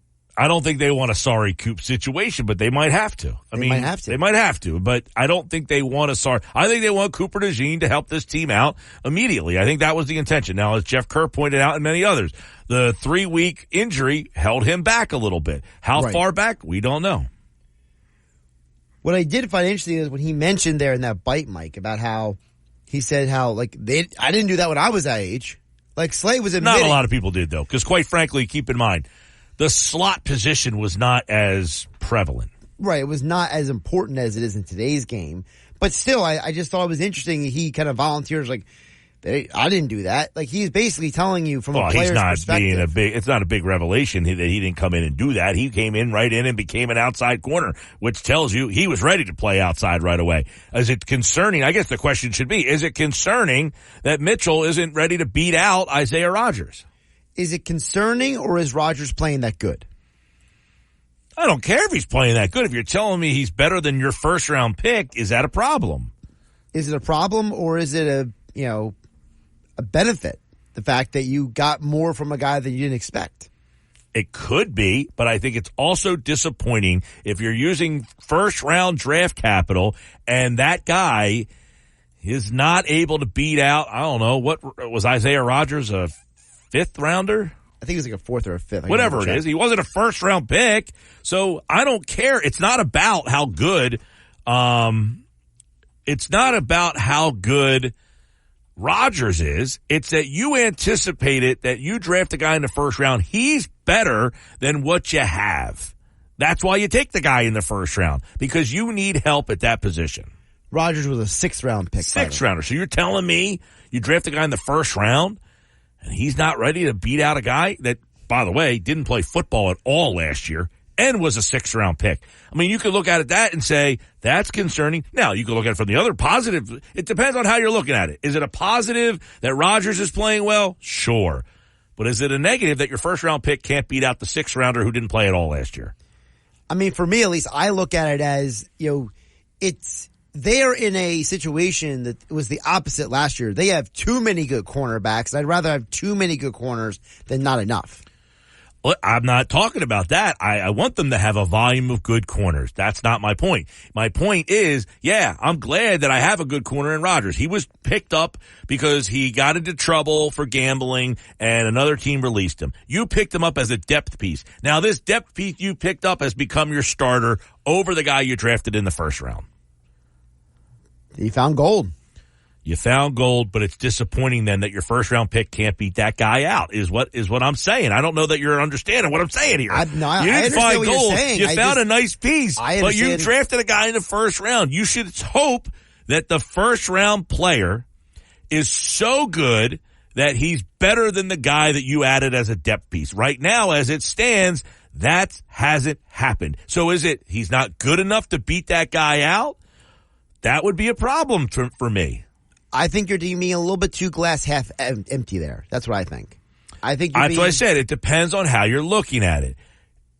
If Rodgers is that good of a player, that's great. That's a bonus.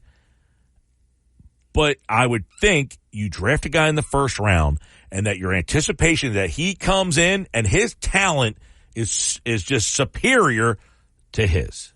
That's all. And I think it's disappointing if you said, we're drafting this guy because we want him to play right away. And then it's, he's not ready to.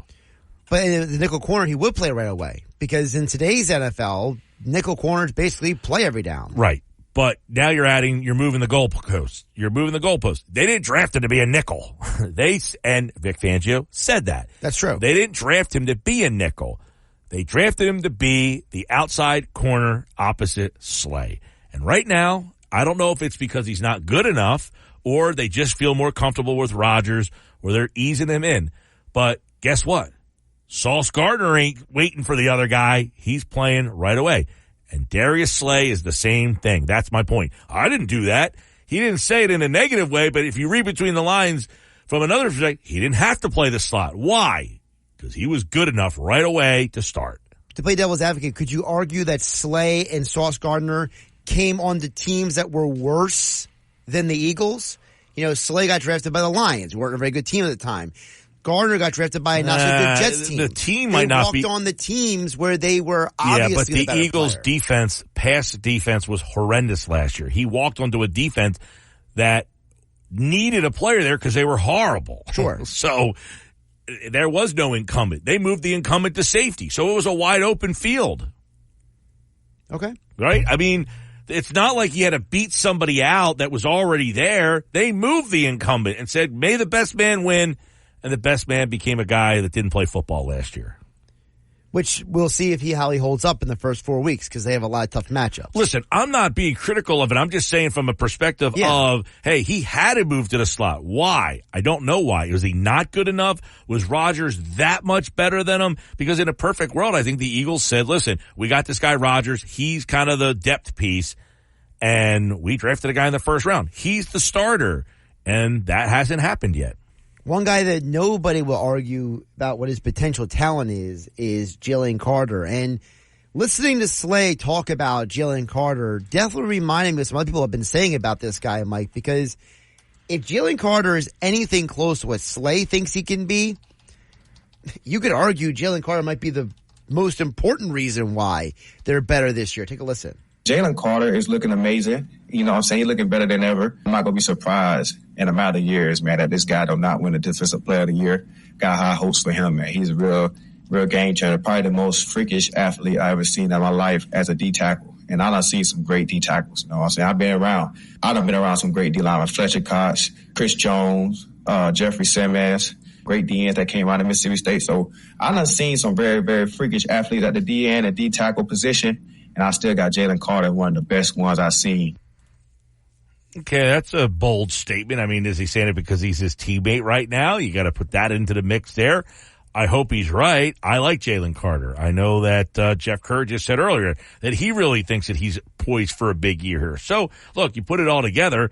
If you get Jalen Carter playing at that level, this was a guy that many people, goes back to what I said before, you drafted him in the first round thinking he's going to come in and make an impact. Last year, he pretty much did. Now, he's dropped off a little bit in the second half, which was a little bit concerning. Right. But I think he showed enough to show that he is a player that belongs. What's interesting is that the second part of what Slay explains is here about how if Carter and Davis play at the level we think they can, how it makes the whole defense better. And it goes back to last year when you were one of the worst teams defensively in the NFL. Well, Carter was not playing well last year. If you get this level of production out of him, as Slay says, it can elevate the whole defense. Boy, with them two guys playing at an elite, high level, they're going to do some things because they're going to cause a lot of double teams. So they're going to leave Sweaty on the edges by themselves, and they can get some real good rushes. And so, I like them good rushes. You know what I'm saying? That do great for me. That means I don't have to cover that long, and I can get some interceptions. So if them guys going up front, it's going to be a great show. Well, it's the basis of the success they had in 2022. They had 70 sacks, and they had turnovers all over the place because they brought the quarterback down, and then because they got pressure, the quarterback had to get rid of the ball, and Chauncey Gardner-Johnson led the league in interceptions, and you had other guys making big plays. You had all-pro year from James Bradbury. You had a Pro Bowl year from Darius Slay. And that's the formula. I mean, Slay's not a dummy. He knows those guys need to get pressure up front. The question is, you had Davis now for 3 years. How many double teams has he attracted? Not many. Not many. But they're claiming that he looks better in camp this year. And that apparently guys like Davis and Carter really like Fangio's old school approach. Hey, listen, I know that a lot of guys always are looking good in camp. Who doesn't look good in camp? I haven't heard any of those. The last person I ever heard not looking good in camp was Albert Hainsworth. That was a while ago. Well, Aeneas Smith wasn't looking good for a while. Then all of a sudden he's kind of turned it around. But my point is, everybody always seems to look good in camp. Jordan Davis, to me, has been a little bit of a disappointment. I didn't have a problem with the pick. I like the idea of it. But as a first-round player, he hasn't had that impact. No, he has not had the impact of a first-round player at all. Nope. But I like where Slay's mentality is going because it's kind of what I've been saying about the Eagles, which is, we focus a lot on the linebackers and the cornerbacks. And you know what? If those two D tackles do their job, it makes everyone else, the pressure on them less. And allows everybody else to have more freedom to play well and to have to cover up less holes no doubt. Last year. No doubt. Listen, the other thing with that is, too, he's supposed to take the doubles so that the linebackers can help out in the run. Right. You got to get all that working. It needs to come together for him in year number 3. Speaking of defense, Mike, I wanted to give you Darius Slay's opinion, his praise for defensive coordinator Vic Fangio. Vic Fangio, you know what I'm saying? Like, he's one of the greatest, one of the best DCs that, that played his game. I've been talking to a lot of guys that played with him, and they say, man, one thing about him, he could drop a game plan so nice, so smooth, make it very understanding and very simple. And I'm seeing it during camp. Even though he's an old school coach, a lot of guys like it's a new school game. There's still some old guys, man, that can kind of get the job done. And Vic is one of them. He's been doing a great job keeping us together, teaching us the defense, making sure he's very detailed on what he wants in his defense. It's just funny because it's the exact opposite of the reports about this. Well, right. The secondary players in Miami who were all thought that he was old. That, yeah. Yeah, and it was coming from the secondary players. Well, yeah, the secondary players couldn't stand him in Miami because they said he was too old school. Exactly. And Slay is like, we like that he's old school. Yeah, I mean, look, and you take that stuff with a grain of salt because some people like to be coached hard, other ones don't. Other people like to be told they're great, and some people want to be, they know they're great, but they want to become even better. And how do they get better? They get coached harder. When you're the guy that makes the excuses when the coach tells you there's more in you, then you're never going to be great. You'll perpetually be the guy that complains about the coach. Is this maybe an example of Howie Roseman, the Eagles, having the awareness to know the kind of coach this team would. Well, they respond had him to. around that Super Bowl team, and I think that there was a lot of guys that were a part of that were still here, that are the core players still. Right. But I'm just saying, I think we should give the Eagles front office credit and the organization for saying we know the kind of coach we need to bring in to get more out of these players. I think they would have had him last year if they could have. I mean, John Gannon, I think, kind of messed that up. Oh, he definitely messed it up. So, That's been confirmed. Right. But it's interesting because also, like I said, what he described Fangio as is the opposite of Desai. Desai wasn't a great communicator. He made things complicated. He's saying Fangio makes everything smooth, easy to understand. He's great at communicating with guys. He's been considered one of the best at his position, at his job for years. So much so that he got a head coaching job. Look, it's hard to get a head coaching job as a defensive guy. Very hard. And he did it. Didn't work out, but he wasn't. I always say, just because you're a good coordinator, that does not give you. Well, I don't know why anybody thinks because you're good at calling plays on one side of the ball that you should be the head coach of a football team. It's true. I mean, look at John Harbaugh. Why? Because he's a special teams coordinator. Yeah, he never called plays. No, but I'm saying most people get hired based on, this guy's a genius play caller. Right. So we're going to make him the head coach. Well, what the heck does he know about running a room and being a leader and being the defensive side of the ball? Right. We get so trapped into, they have the best offense in the league. Like Kellen Moore, if he has a good year this year, what's going to happen? Someone's going to hire him. He's going to get a head coaching job. And then Hurts another offense coordinator. Yep. You got to keep that in mind. So you got to maximize this team you got this right year. now. Yep. All right, Sports Bash Live, 97.3 ESPN, the 97.3 ESPN free mobile app, streaming live video on the X platform at Mike Gill Show. Use the hashtag SB Live. This hour brought to you by Kia Acura of Atlantic City. For a great car buying experience, go see Rocco at Kia Acura of Atlantic City. I'm Mike Gill. This is the Sports Bash. We'll wrap up the show on the other side. The Phillies and the Braves finish it up. I got the lineup for you for those of you who missed it. That's all coming up next. Introducing Zaxby's new chicken finger tacos. One with pico and creamy chipotle ranch, and the other with bacon and avocado ranch. Chicken expert since 1990. Taco expert since now. Woo, saucy! Zaxby's. With Mike Gill. Do I have everybody's attention now? On 97.3 ESPN and the 97.3 ESPN free mobile app. All right, getting ready to get out of here tonight. So I finished Ted Lasso. That's done. There you go. Last night, Presumed Innocent. Watched the first 2 episodes. Good or bad? I'm into it. I think there's 8 episodes. It's just one season? I think so. Okay. I think this is the first season. Evan Cohen, remember, he was on about a month ago. He said to watch the show, and then they were talking about it on Unsportsmanlike. They said every episode, you're guessing a different person who you thought did it. Yeah, I remember Michelle Smallman talking about that with Evan. Yep. So 2 episodes in, Presumed Innocent. Speaking of Michelle Smallman, are you disappointed that she did not pick the Eagles as one of her finalists? Who'd she go with? Let me pull up the list, but I know the Bengals were one of them. I saw that she was going to do this, but, she was on with me so long ago, she probably forgot. She forgot? I mean, it was back in June, wasn't it, that she was on? Maybe early July? I think it was that far ago, yeah. Smalls, come on, you're killing me, Smalls. See if I can find her real quick. I saw that she was doing the Bachelorette. Yeah, so the finalists are the Bengals, the Jets, the Packers, the Bears, 49ers, and the Dolphins. Wow. I'm going to have to let her know. Very disappointed. I thought we put on a good presentation. Who would you take off that list to put the Eagles on? Where were they again? Bengals, Jets, Packers, Bears, 49ers, Dolphins. Out on the Dolphins. They'll never win. Bears probably not winning, although they got a decent, they finally got a quarterback there. They hope at least. I mean, Jets have been perpetually awful, but I think they're going to be really good this year. Bengals have been perpetually awful, but I think they're going to be good this year. Your boy Burrow. Michelle Smallman, I'm very disappointed. We will address this.